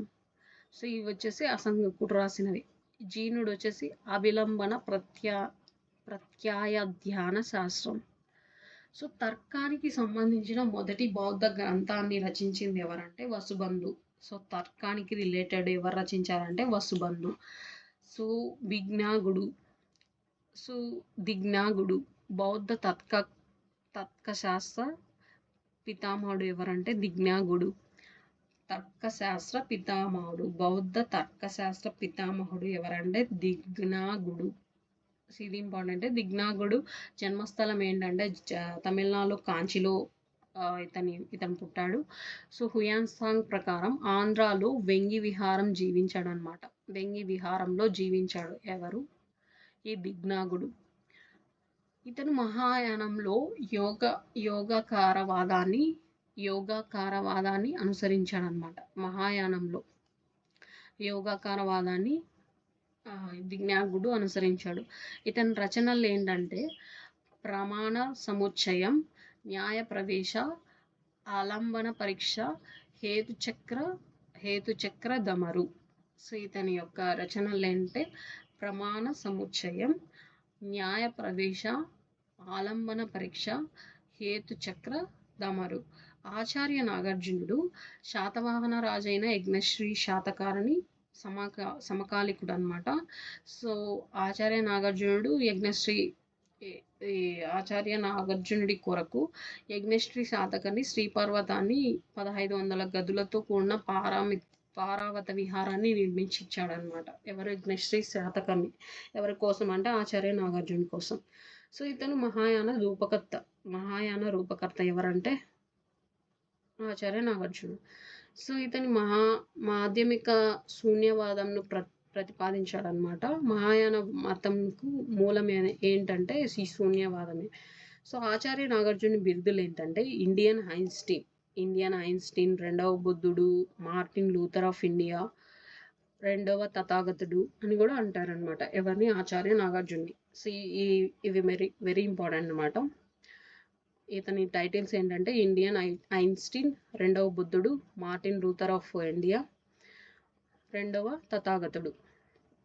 ఆచార్య నాగార్జుని ముఖ్య రచనలు ఏంటంటే సృహల్లేఖ, రసరత్నాకరం, ఆరోగ్య మంజరి, ప్రజ్ఞ పారమిత శాస్త్రం, మూల మాధ్యమిక కారిక, ద్వాదశానికాయ శాస్త్రం, రత్నావళి, రాజపరికత, దశభూమి, మాధ్యమిక శాస్త్రం, శూన్య సప్తసతి, తైవాన్, హాంకాంగ్. సో ఇవి వచ్చేసి నాగార్జున ముఖ్య రచనలు అనమాట. సో ఇదంతా మనకి ఏపీ హిస్టరీలో శాతవాహనుల్లో ఇంకా క్లియర్గా వస్తుంది. ఇతని గురించి ఇంకా బాగా నేర్చుకోవచ్చు. సో మహాయానం వ్యాప్తిలో ఉన్న దేశాలు ఏంటంటే Japan, Korea, Taiwan, Hong Kong. Sorry నేను ఇక్కడ ఆచార్య ముఖ్య రచనలు అంటే ఇవి కూడా చదివేశారు. తైవాన్, హాంకాంగ్ అనేసి ఇవి మహాయానం వ్యాప్తి చెందిన దేశాలు అనమాట. Taiwan, Hong Kong. ఈ మాధ్యమిక శాస్త్రం, శూన్య సప్తసతి ఇతని రచనలు. సో ఈ రచనలో కలిపేసి చెప్పేసా తైవాన్, హాంకాంగ్. ఇవి యాక్చువల్లీ ఈ వ్యాప్తి చెందిన దేశాలు అనమాట. మహాయానం వ్యాప్తి చెందిన దేశాలు Japan, Korea, Taiwan, Hong Kong. So మహాయానం వ్యాప్తి. సో అవి అయిపోయిన తర్వాత బౌద్ధ మత పండితులు తత్వం. వీళ్ళ తత్వం ఏంటి? భావ వివేకుడు స్వతంత్ర మాధ్యమిక వాదాన్ని. ఇతని తత్వం ఏమంటే స్వతంత్ర మాధ్యమిక వాదం. బుద్ధ పాలితుడు ప్రాసంగిక మాధ్యమిక వాదం అనమాట. మైత్రేయ నాయుడు వచ్చేసి యోగకార విజ్ఞానవాదం అనే తత్వం చేశారనమాట. ఎవరు? మైత్రేయ నాయుడు. సో భారతదేశంలో బౌద్ధ మత వ్యాప్తి అనేక రాజవంశాల బౌద్ధ మతంను ఆదరించడం వలన దేశ విదేశాల్లో వ్యాప్తి చెందింది. సో బింబిసారుడు సో ఇతడు వచ్చేసి బుద్ధుడు మరియు వర్తమాన మహావీరుని సమకాలికుడు అనమాట. సో ఇతను మొత్తం ఒకే కాంటెంపరీ రూలర్ ఇతను బింబిసారుడు వీళ్ళున్నప్పుడు. సో భారతదేశంలో బౌద్ధ మతాన్ని స్వీకరించిన మొదటి చక్రవర్తి ఎవరంటే బింబిసారుడు హర్యాంక వంశానికి చెందినవాడు అనమాట. ఇతను వేణువనంను బుద్ధునికి దానం చేశారు. ఎవరు? బింబిసారుడు. బౌద్ధ మతానికి లభించిన మొదటి విహారం వేణువనం అనమాట. సో బౌద్ధ మతానికి లభించిన మొట్టమొదటి విహారం ఏంటంటే ఈ వేణువనమే. అశోకుడు కళింగ యుద్ధం తర్వాత క్రీస్తుపూర్వం 259లో అశోకుడు బౌద్ధ మతాన్ని స్వీకరించాడు. సో ఇతనికి దీక్ష బౌద్ధమత దీక్ష ఇచ్చిన బౌద్ధ సన్యాసి ఏంటంటే ఉపగుప్తుడు అనమాట. ఉపగుప్తుడు బౌద్ధ సన్యాసి. ఇతను బౌద్ధ దీక్షకు బౌద్ధమత దీక్ష ఇచ్చాడనమాట అశోకుడికి. తర్వాత బాబ్రు శిలాశాసనం. ఈ అశోకుడు బౌద్ధ మతాన్ని స్వీకరించారు కదా, దాని గురించి ఈ శాసనంలో ఉందన్నమాట. అశోకుడు క్రీస్తు పూర్వం 251లో మూడవ బౌద్ధ సంగతిని ఏర్పాటు చేశారు. సో ఆల్రెడీ మనం చదివాం. అశోకుడు ప్రచారం చేసిన బౌద్ధ మత శాఖ స్థావిరవాదం ప్రచారం చేశారనమాట. థేరవాద సిద్ధాంతం గురించి వాళ్ళ కొడుకుని కూతుర్ని కూడా పంపించాడు కదా. సో అలాగే బౌద్ధ మత ప్రచారానికి ధర్మ మహామాతృలను దేశ విదేశాలకు పంపాడనమాట. బౌద్ధ మతం అంతర్జాతీయ మతం కావడానికి కారకుడైన చక్రవర్తి ఎవరంటే మన అశోకుడే. సో మొట్టమొదటి గుహాలయాలు నిర్మించింది కూడా అశోకుడే అనమాట. గౌతమ్ బుద్ధుని జన్మించిన లుంబిని వనంలో మౌర్య చక్రవర్తి అశోకుడు రుమిందై స్తంభ శాసనంను వేయించాడనమాట. ఈ గౌతమ్ బుద్ధుడు జన్మించిన లుంబిని వనాన్ని. సో ఈ శాసనం ప్రకారం లుంబిని గ్రామాన్ని మౌర్య సామ్రాజ్యం మొత్తం ప్రాంతంలో పన్ను మినహాయింపు ప్రాంతంగా కూడా ప్రకటించాడనమాట.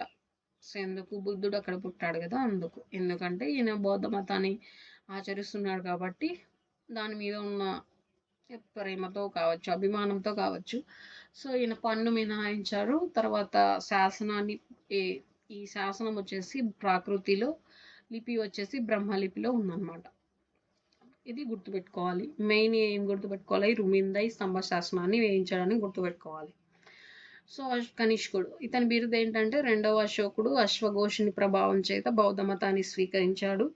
తర్వాత క్రీస్తు శకం 1వ శతాబ్దం కుందనవనం కాశ్మీర్లో 4వ బౌద్ధ సంగతిని ఏర్పాటు చేశారు. ఎవరు, కనిష్కుడు. ఇది గుర్తుపెట్టుకోవాలి. ఈయనని కనిష్కుడిని రెండవ అశోకుడు అని కూడా అంటారు. ఈయన బిరుదు అనమాట. సో నెక్స్ట్ వచ్చేసి ఇతని కాలంలో బుద్ధుని ఆరాధించడం మొదలైందనమాట. కనిష్కుడు ఏర్పాటు చేశాడు కదా. బౌద్ధ మత వ్యాప్తి కోసం కశ్యప మాతాంగుడను టిబెట్, చైనా ప్రాంతాలకు పంపాడనమాట. ఈ కశ్యప మాతాంగుడను సో ఈ బౌద్ధ మతాన్ని స్ప్రెడ్ చేయడం కోసం అశోకుడు ఎలా అయితే పంపించాడో, సో ఇలా కనిష్కుడు కూడా ఈ టిబెట్, చైనా ప్రాంతాలకు పంపించాడు. సో ఈయన ద్వారా మనకి ఏం తెలుస్తుంది, ఆయన థేరవాద సిద్ధాంతం కోసం పంపించారు. ఈయన వచ్చేసి బౌద్ధ మత వ్యాప్తి కోసం కశ్యప మాతాంగుడను పంపించారనమాట స్ప్రెడ్ చేయడానికి. సో శ్రీగుప్తుడు బౌద్ధ భిక్షువులకు ఆరామాలు నిర్మించి ఇచ్చాడు. సో ఇతని ఇలా నిర్మించి ఇచ్చాడని ఇస్తింగ్ అనే చైనా యాత్రికుడు తెలిపాడు అనమాట శ్రీగుప్తుడు గురించి. ఆరామాలు నిర్మించాడని. సో కుమారగుప్తుడు నలంద విశ్వవిద్యాలయాన్ని స్థాపించి బౌద్ధ మతాన్ని వ్యాప్తి చేశాడనమాట. ఎవరు, కుమారగుప్తుడు. హర్షవర్ధనుడు, ఇతను నాగానందం అను సంస్కృత నాటకం రచించి బౌద్ధ మతాన్ని ప్రచారం చేశారు. ఎవరు, హర్షవర్ధనుడు. పాలవంశీయులు స్థాపించిన విశ్వవిద్యాలయం ఏంటంటే విక్రమశీల విశ్వవిద్యాలయం తూర్పు బెంగాల్లో ఉందన్నమాట. జగద్దల విశ్వవిద్యాలయం ఉత్తర బెంగాల్లో ఉంది. ఉద్దాండపుర విశ్వవిద్యాలయం పాట్నాలో ఉంది. సో ఇవి మెయిన్ పాలవంశీయులు నిర్మించిన విశ్వవిద్యాలయాలు. సో వీళ్ళు నిర్మించిన యూనివర్సిటీస్ వచ్చేసి ఇవి వీళ్ళ ఏ ప్లేస్లో ఉన్నాయి కూడా గుర్తుపెట్టుకోవాలి. విక్రమశీల విశ్వవిద్యాలయం వచ్చేసి తూర్పు బెంగాల్, జగద్దల ఉత్తర బెంగాల్లో ఉంది, ఉద్దాండపుర వచ్చేసి పాట్నాలో ఉందని గుర్తుపెట్టుకోవాలి. సో పాలవంశీయుల్లో గొప్పవాడైన ధర్మపాలుడు బెంగాల్లో విక్రమశీల విశ్వవిద్యాలయాన్ని స్థాపించి బౌద్ధ మత వ్యాప్తి కోసం కృషి చేశారనమాట. సో ఇవి ఏంటంటే మొత్తం ఈ యూనివర్సిటీస్ నిర్మించిందే బౌద్ధ మతాన్ని స్ప్రెడ్ చేయడం కోసం. సో అది గుర్తుపెట్టుకోవాలి. నలంద విశ్వవిద్యాలయాన్ని స్థాపించింది ఎవరంటే కుమారగుప్తుడు. ఈ కుమారగుప్తుడు స్థాపించారు. తర్వాత బీహార్ రాష్ట్రంలో పాట్నాలో ఉందన్నమాట. ఇది మహాయాన బౌద్ధానికి మెయిన్ సెంటర్ అనమాట. ఇది మహాయాన బౌద్ధానికి. తర్వాత ఈ విశ్వవిద్యాలయ చిహ్నం ఏంటంటే ధర్మచక్రం. కులపతి అని శాంతి రక్షణకు, గ్రంథాలయం అంటే ధర్మగంజ్ అని విశ్వవిద్యాలయంలో ఉన్నాయన్నమాట. సో గ్రంథాలయం ధర్మగంజ్, కులపతిని శాంతి రక్షితుడు అంటారు. తర్వాత దీని చిహ్నం ఏంటంటే ధర్మచక్రం. సో ఈ విశ్వవిద్యాలయ పోషణకు హర్షవర్ధనుడు 100 గ్రామాలు దానం చేశాడనమాట. సో ఈ నలంద విశ్వవిద్యాలయానికి 100 గ్రామాలను దానం చేసిన రాజుడు ఎవరంటే హర్షవర్ధనుడు. హర్షుని కాలంలోనే ఈ విశ్వవిద్యాలయం ప్రధాన ఆచార్యుడు ఎవరంటే శీలభద్రుడు ప్రధాన ఆచార్యుడు. నెక్స్ట్ వచ్చేసి నలంద విశ్వవిద్యాలయంలో యోగాను అభ్యసించింది ఎవరంటే హ్యూయాంగ్ సాంగ్ యోగా నేర్చుకున్నాడు అనమాట. ఎక్కడ అంటే నలంద విశ్వవిద్యాలయంలో. ఇస్తింగ్ ఇక్కడ పరిశోధనలు జరిపాడు అనమాట. పరిశోధనలు రీసెర్చ్ చేశాడు ఎవరు? ఇస్తింగ్. భారతదేశంలో మొదటిసారి విద్యా బోధనతో పాటు వసతి కల్పించిన విశ్వవిద్యాలయం కూడా ఇదే అనమాట. దీంట్లో రెసిడెన్సీ కూడా ఉంది, నలంద యూనివర్సిటీ. సో నలంద యూనివర్సిటీని నాశనం చేసింది ఎవరంటే ఈ బక్తియార్ ఖిల్జీ అనమాట. బక్తియార్ ఖిల్జీ ధ్వంసం చేశాడు.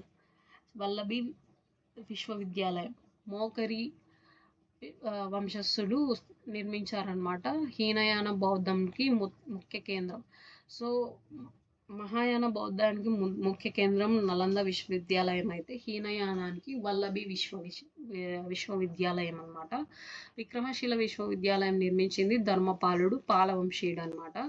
సో మొదటి వజ్రయాన బౌద్ధ మత విద్యాలయం ఇది. మొదటి వజ్రయాన, ఇది గుర్తుపెట్టుకోండి. విక్రమశీల విద్యాలయం వజ్రయాన బౌద్ధ మత విద్యాలయం అనమాట. పాలవంశీయులు స్థాపించిన ఇతర జగద్దెల, ఉద్దాండపుర విశ్వవిద్యాలయాలు కూడా వజ్రయాన బౌద్ధ మతానికే ప్రచారం చేసిన అనమాట. సో ఇది వచ్చేసి మెయిన్, ఈ 3 వచ్చేసి పాలవంశస్థులు నిర్మించారు. సో నిర్మిస్తే వీళ్ళు ప్రచారం చేసింది కూడా మెయిన్ ఏదంటే వజ్రయాన బౌద్ధ మతాన్ని అనేది గుర్తుపెట్టుకోవాలి. ధర్మపాలుడు నిర్మించాడు, పాలవంశీయుడు, విక్రమశీల విశ్వవిద్యాలయాన్ని. సో బౌద్ధ మత శిల్పకళ ఎలా ఉందంటే వీళ్ళ శిల్పకళ స్తూపాలు, గౌతమ బుద్ధుని అస్థికలపై నిర్మించిన నిర్మాణాలను స్తూపాలు అంటారనమాట. స్తూపాలు 3 రకాలు అనమాట. ధాతుగర్భ స్తూపాలు, ఇవేంటంటే బుద్ధుని బౌద్ధ సన్యాసుల అస్థికల పైన నిర్మిస్తారనమాట. బుద్ధుడు బౌద్ధ సన్యాసుల అస్థికలపై నిర్మిస్తే దాన్ని ధాతుగర్భ స్తూపాలు అంటారు. రెండోది వచ్చేసి పరిభోజక స్తూపాలు. బౌద్ధ మత పవిత్ర గ్రంథాలు కానీ ఇతర పవిత్ర వస్తువులు కానీ ఖననం చేసి వాటిపైన నిర్మిస్తే వాటిని ఏమంటామంటే పారిభోజక స్తూపాలు అంటాం. ఉద్దేశిక స్తూపాలు అంటే ఇవి ఎలాంటి వస్తువులైనా ఉంచకుండా నిర్మించేదంట. ఎలాంటి వస్తువులైనా ఉంచకుండా నిర్మించబడినవి. ఎలాంటి వస్తువులు ఉంచకుండా అంటే ఏవి ఉంచకుండా నిర్మిస్తారనమాట. ఏవి ఉద్దేశిక స్తూపాలు అంటే ఎంటీగా. సో భారతదేశంలో ఎక్కువగా స్తూపాలు నిర్మించింది ఎవరంటే అశోకుడు అనమాట. ప్రపంచంలోనే అతిపెద్ద బౌద్ధ స్తూపం ఇండోనేషియాలోని బోర్ బహదూర్లో ఉంది. సో దీన్ని నిర్మించింది శైలేంద్ర మహారాజ్ అనమాట. సో భారతదేశంలో అతి పురాతన స్తూపం ఏంటంటే పిప్రివాహ ఉత్తరప్రదేశ్లో ఉందన్నమాట. రీసెంట్ కరెంట్ అఫైర్స్లో కూడా మోదీ బౌద్ధ స్తూపాలు తెప్పించారు కదా. సో అది నాకు నేమ్ గుర్తు రావట్లేదు. సో అతిపెద్ద స్తూపం ఏంటంటే సాంచి. సో ఇది గుర్తుపెట్టుకోండి, భారతదేశంలో అతి పురాతన స్తూపం ఈ పిప్రివాహ ఉత్తరప్రదేశ్లో ఉందన్నమాట. సాంచి స్తూపానికి దక్షిణ తోరణాన్ని నిర్మించిన శాతవాహన రాజు ఎవరంటే 2వ శాతకర్ణి. దక్షిణ భారతదేశంలో అతిపెద్ద స్తూపం ఏంటంటే అమరావతి అనమాట. అతి పురాతన స్తూపం ఏంటంటే బట్టిప్రోలు గుంటూరులో అనమాట. బట్టిప్రోలు అతి పురాతనమైనది. దక్షిణ భారతదేశంలోనే అతిపెద్ద స్తూపం ఉన్నది అమరావతి. సో సాంచి స్తూపం నిర్మించింది అశోకుడు.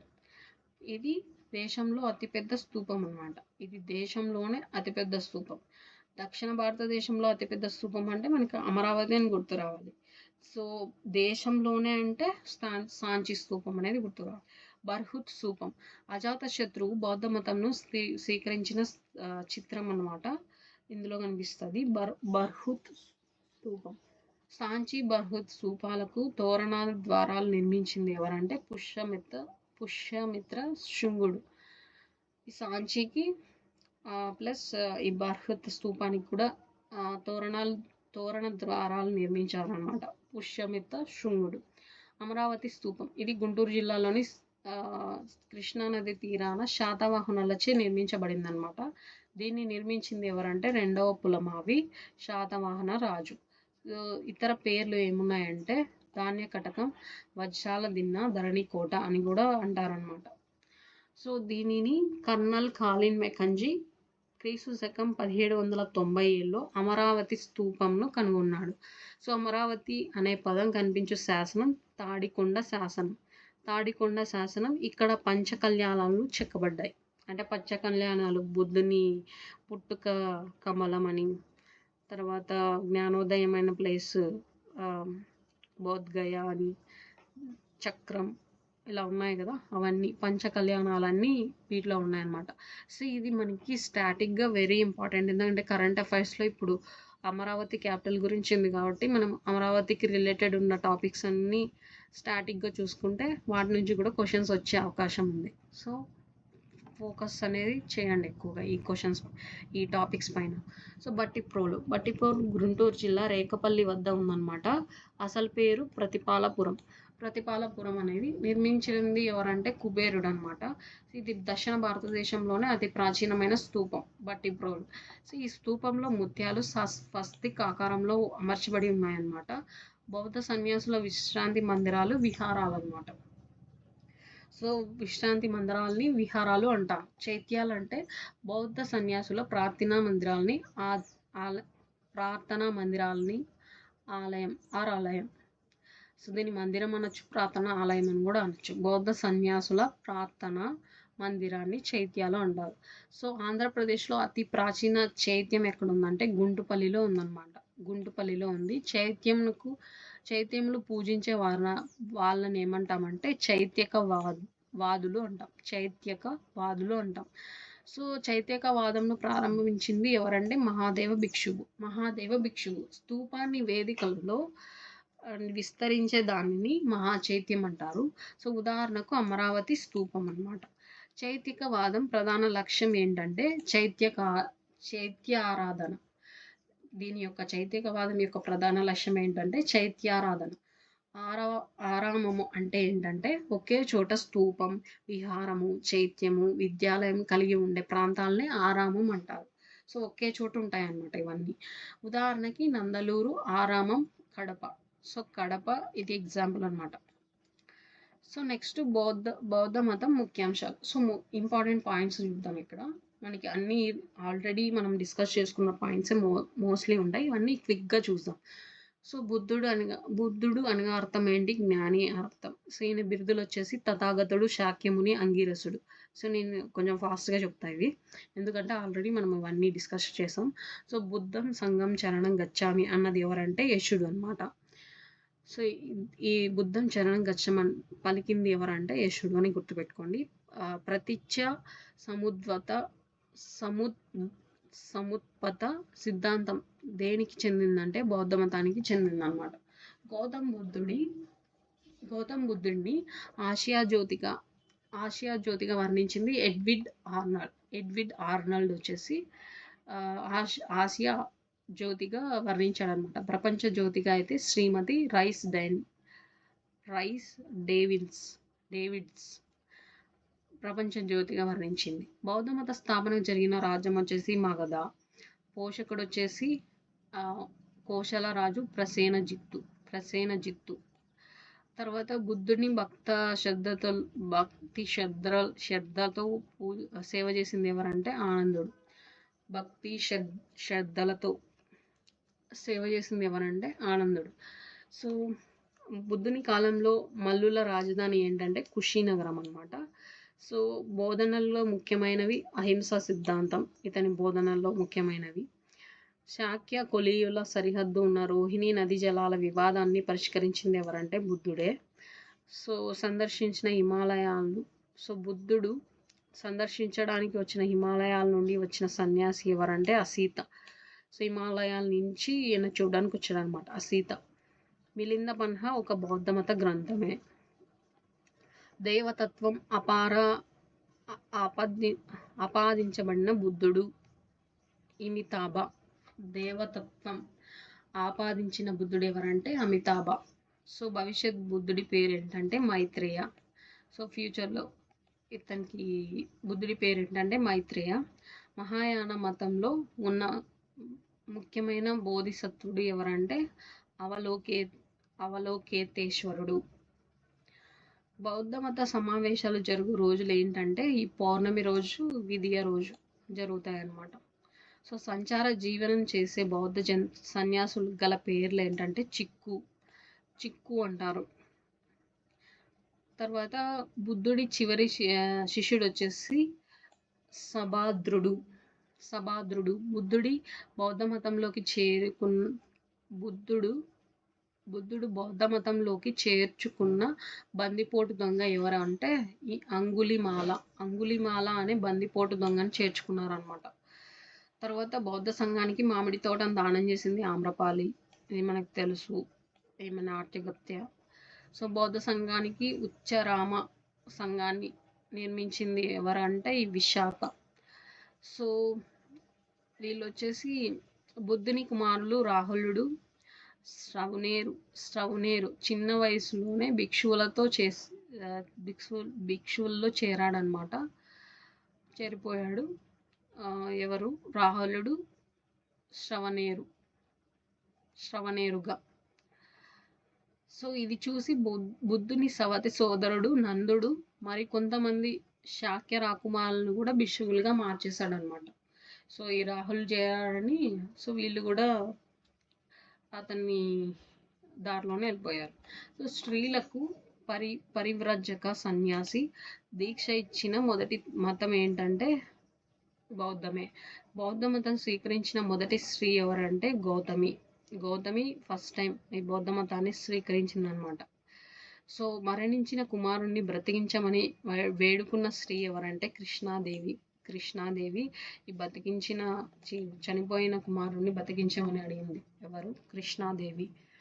సో ఆచార్య నాగార్జునుడు ప్రతిపాదించిన శూన్యవాదాన్ని మాయావాదంగా ప్రచారం చేసింది ఎవరంటే శంకరాచార్యుడు ప్రచారం చేశారు శూన్యవాదాన్ని మాయావాదంగా. సో శంకరాచార్యుడు బౌద్ధంను అంతం చేసి ప్రచ్ఛన్న బుద్ధుడిగా ప్రసిద్ధి చెందాడనమాట. ఎవరు? శంకరాచార్యుడు. తర్కానికి సంబంధించిన మొట్టమొదటి బౌద్ధ గ్రంథంను వసుబంధు రచించాడనమాట, తర్కానికి సంబంధించింది. సో బౌద్ధ మతం స్వీకరించిన మహిళలు ఇక్కడ ఉన్నారు, అది చూద్దాం. ఇది ఇంపార్టెంటే. గౌతమి ప్రజాపతి మొదటి శిష్యురాలు అనమాట. సో ఈమె పెంపుడు తల్లి, మహిళా సంఘానికి నాయకురాలు కూడా. సో యశోధర బుద్ధుని భార్య, ఈమె కూడా స్వీకరించింది బౌద్ధ మతం. నంద గౌతమి ప్రజాపతి కుమార్తె, ఈమె కూడా స్వీకరించింది. ఖేమ బింబిసారుని భార్య, ఈమె కూడా బౌద్ధ మతం స్వీకరించింది. దమ్మదిన్న ప్రముఖ బౌద్ధ సిద్ధాంత ఉపన్యాసకురాలు ఈమె. విశాఖ శ్రావస్తికి చెందిన సంపన్నురాలు. తర్వాత సామవతి ఉదయుని భార్య. సో ఈ ఉదయుడు వ్యతిరేకించాడు కానీ ఈ సామవతికి మాత్రం ఈ బౌద్ధ మతంలో జాయిన్ అయిపోయింది. సో బుద్ధుని శిష్యులుగా మారిన అనేక వర్గాల వాళ్ళు ఎవరంటే బింబిసారుడు, ప్రసేనజిత్, వీళ్ళు రాజులు అనమాట. కశ్యపుడు, సారిపుత్ర, మౌద్గలయానుడు బ్రాహ్మణులు అనమాట, వీళ్ళు బ్రాహ్మణులు. అనాథ పింకుడు వచ్చేసి వైశ్యుడు అనమాట. వైశ్యుడు. ఉపాలి నిమ్న వర్గం అనమాట, ఉపాలి నిమ్న వర్గానికి చెందింది. ఆమ్రపాలి వైశ్య రాజనర్తకి అనమాట, ఆమ్రపాలి. సునీతుడు వీధులు ఊడ్చేవాడు సునీతుడు. ఈ వీధులు ఊడ్చేవాడు కూడా బుద్ధుని శిష్యులుగా మారాడు. సో స్వాపక సుప్రియులు, వీళ్ళు వచ్చేసి అస్పృశ్యులు అనమాట. స్వాపక సుప్రియులు. సుమంగళుడు హీన కులస్తుడు అనమాట. సో ఎవరు? సుమంగళుడు. సుభద్రుడు, సుప్రబుద్ధుడు కుష్ఠరోగి అన్నమాట. అంగుళీ మాలుడు వచ్చేసి హంతకుడు, బందిపోటు. అంగుళీమాలుడు బందిపోటు, హంతకుడు అనమాట. సో అజీవిక మతం, ఈ మత స్థాపకుడు ఎవరంటే మక్కలి గోశలుడు, మస్తరి పుత్ర అని కూడా అంటారు. ఎవరు? అజీవిక మతం. ఈ మతాన్ని స్థాపించింది మక్కలి గోశలుడు. ఇతన్నే మస్కరి పుత్ర అని కూడా అంటారు. ఇతడు మొదట్లో మహావీరునికి సన్నిహిత మిత్రుడుగా, తదుపరి ప్రత్యర్థిగా మారాడనమాట. ఫస్ట్ మహావీరునికి ఫ్రెండ్గా ఉన్నాడు, తర్వాత ఇతనికి ప్రత్యర్థిగా మారాడు. సో జీవితాన్ని తాత్విక చింతనకు అంకితం చేసిన వాళ్ళని ఏమంటారంటే అజీవికులు అంటారు. సో బ్రాహ్మణులు వైదిక మతంకు వ్యతిరేకంగా వచ్చినదనమాట. ఇది బ్రాహ్మణానికి వైదిక మతానికి వ్యతిరేకంగా వచ్చింది. సో ఈ జైన మతానికి దగ్గరగా ఉంటుందన్నమాట. ఇది కొంచెం సిమిలర్గా ఉంటుంది దేనికి? జైన మతానికి. ఈ అజీవిక మతం. అజీవికుల కొరకు అశోకుడు గ్వాలియర్ సమీపంలో బాగ్ గుహలను నిర్మించాడు అనమాట. అశోకుడు బాగ్ గుహలను ఈ అజీవిక మతస్థుల కోసం నిర్మించాడు. సో అజీవిక మతాన్ని ఆదరించిన మగధరాజు ఎవరంటే బిందుసారుడు. బిందుసారుడు అజీవిక మతాన్ని ఆదరించాడు అనమాట.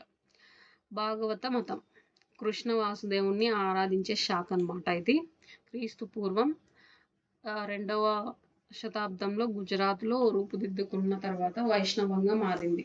సో నేను చెప్పాను కదా, మలివేద కాలంలో వాళ్ళకు వ్యతిరేకంగా అనేక మతాలు పుట్టాయని. అలా పుట్టిన మతాల్లో ఇవన్నీ ఉన్నాయన్నమాట. అజీవిక మతం, భాగవతం, చర్వక మతం అని. సో దీంట్లో మెయిన్ ఇవన్నమాట: అజీవిక మతం, భాగవతం, చర్వక మతం. సో ఇందులో భాగవతంలో మనకి తెలుసు కదా, భాగవత మతం కృష్ణుడికి రిలేటెడ్ అని. సో గుజరాత్లో రూపుదిద్దుకుందని, తర్వాత వైష్ణవంగా మారిందని. సో దీనికి ఏకాంత ధర్మం అని పేరు అనమాట. ఏకాంత ధర్మం అని పేరుందనమాట. కృష్ణుని గురించి మొదటగా తెలుపుతున్న ఉపనిషత్తు చాందోగ్య ఉపనిషత్తు. కృష్ణుని గురించి ఫస్ట్ మనకి చాందోగ్య ఉపనిషత్తులో ఉందన్నమాట. వీరి ప్రధాన గ్రంథం ఏంటంటే భగవద్గీత. సో భాగవత మతానికి వీళ్ళ ప్రధాన గ్రంథం భగవద్గీత అనమాట. విదేశీయులైన ఇండో గ్రీకులు, అబీరులు, శకులు వాసుదేవ భాగవత మతాన్ని స్వీకరించారనమాట. ఇండో గ్రీకులు, అబీరులు, శకులు వీళ్ళు వచ్చేసి వాసుదేవ భాగవతాన్ని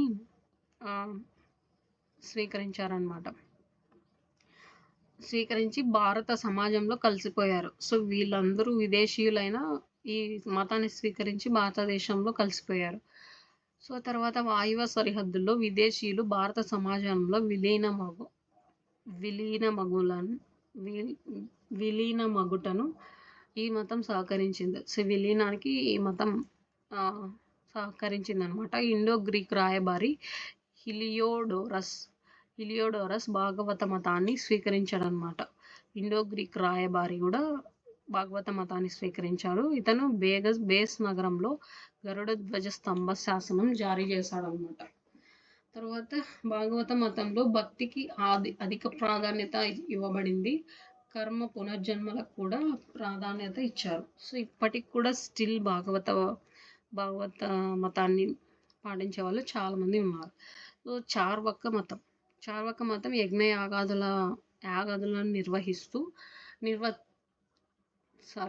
యాగాదులను నిరసిస్తూ బ్రాహ్మణ తత్వాన్ని అంతమొందించడానికి ప్రయత్నం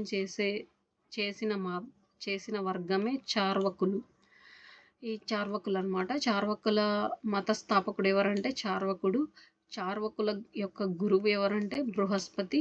చార్వకుల మత బైబిల్గా పిలువబడే గ్రంథం ఏంటంటే సర్వదర్శన గ్రంథం. సో ఈ సంపూర్ణ భౌతిక వాదాన్ని ప్రబోధించింది ఎవరంటే అజితకేశ కంబలిన్. సో వీళ్ళు కూడా చార్వికులు బ్రాహ్మణుల తత్వాన్ని వీళ్ళ యజ్ఞయాగాల్ని వ్యతిరేకిస్తూనే చేశారనమాట. సో దీన్ని వ్యతిరేకిస్తూ వీళ్ళు ఒక కొత్త మతాన్ని క్రియేట్ చేసుకున్నారు, చార్వకులు. ఈ చార్వక మత స్థాపకుడు ఎవరంటే, చార్వకుడు గురువు ఎవరంటే బృహస్పతి. వీళ్ళకి మత బైబిల్గా, ఈ చార్వక మత బైబిల్గా పిలువబడే గ్రంథం ఏంటంటే సర్వదర్శన గ్రంథం. సంపూర్ణ భౌతికవాదాన్ని ప్రబోధిస్తుంది అనమాట. ఏంటంటే అది అజీతికేశ కంబలి. సో దీంతో బౌద్ధ మతం అంతా కంప్లీట్ అయిపోయింది.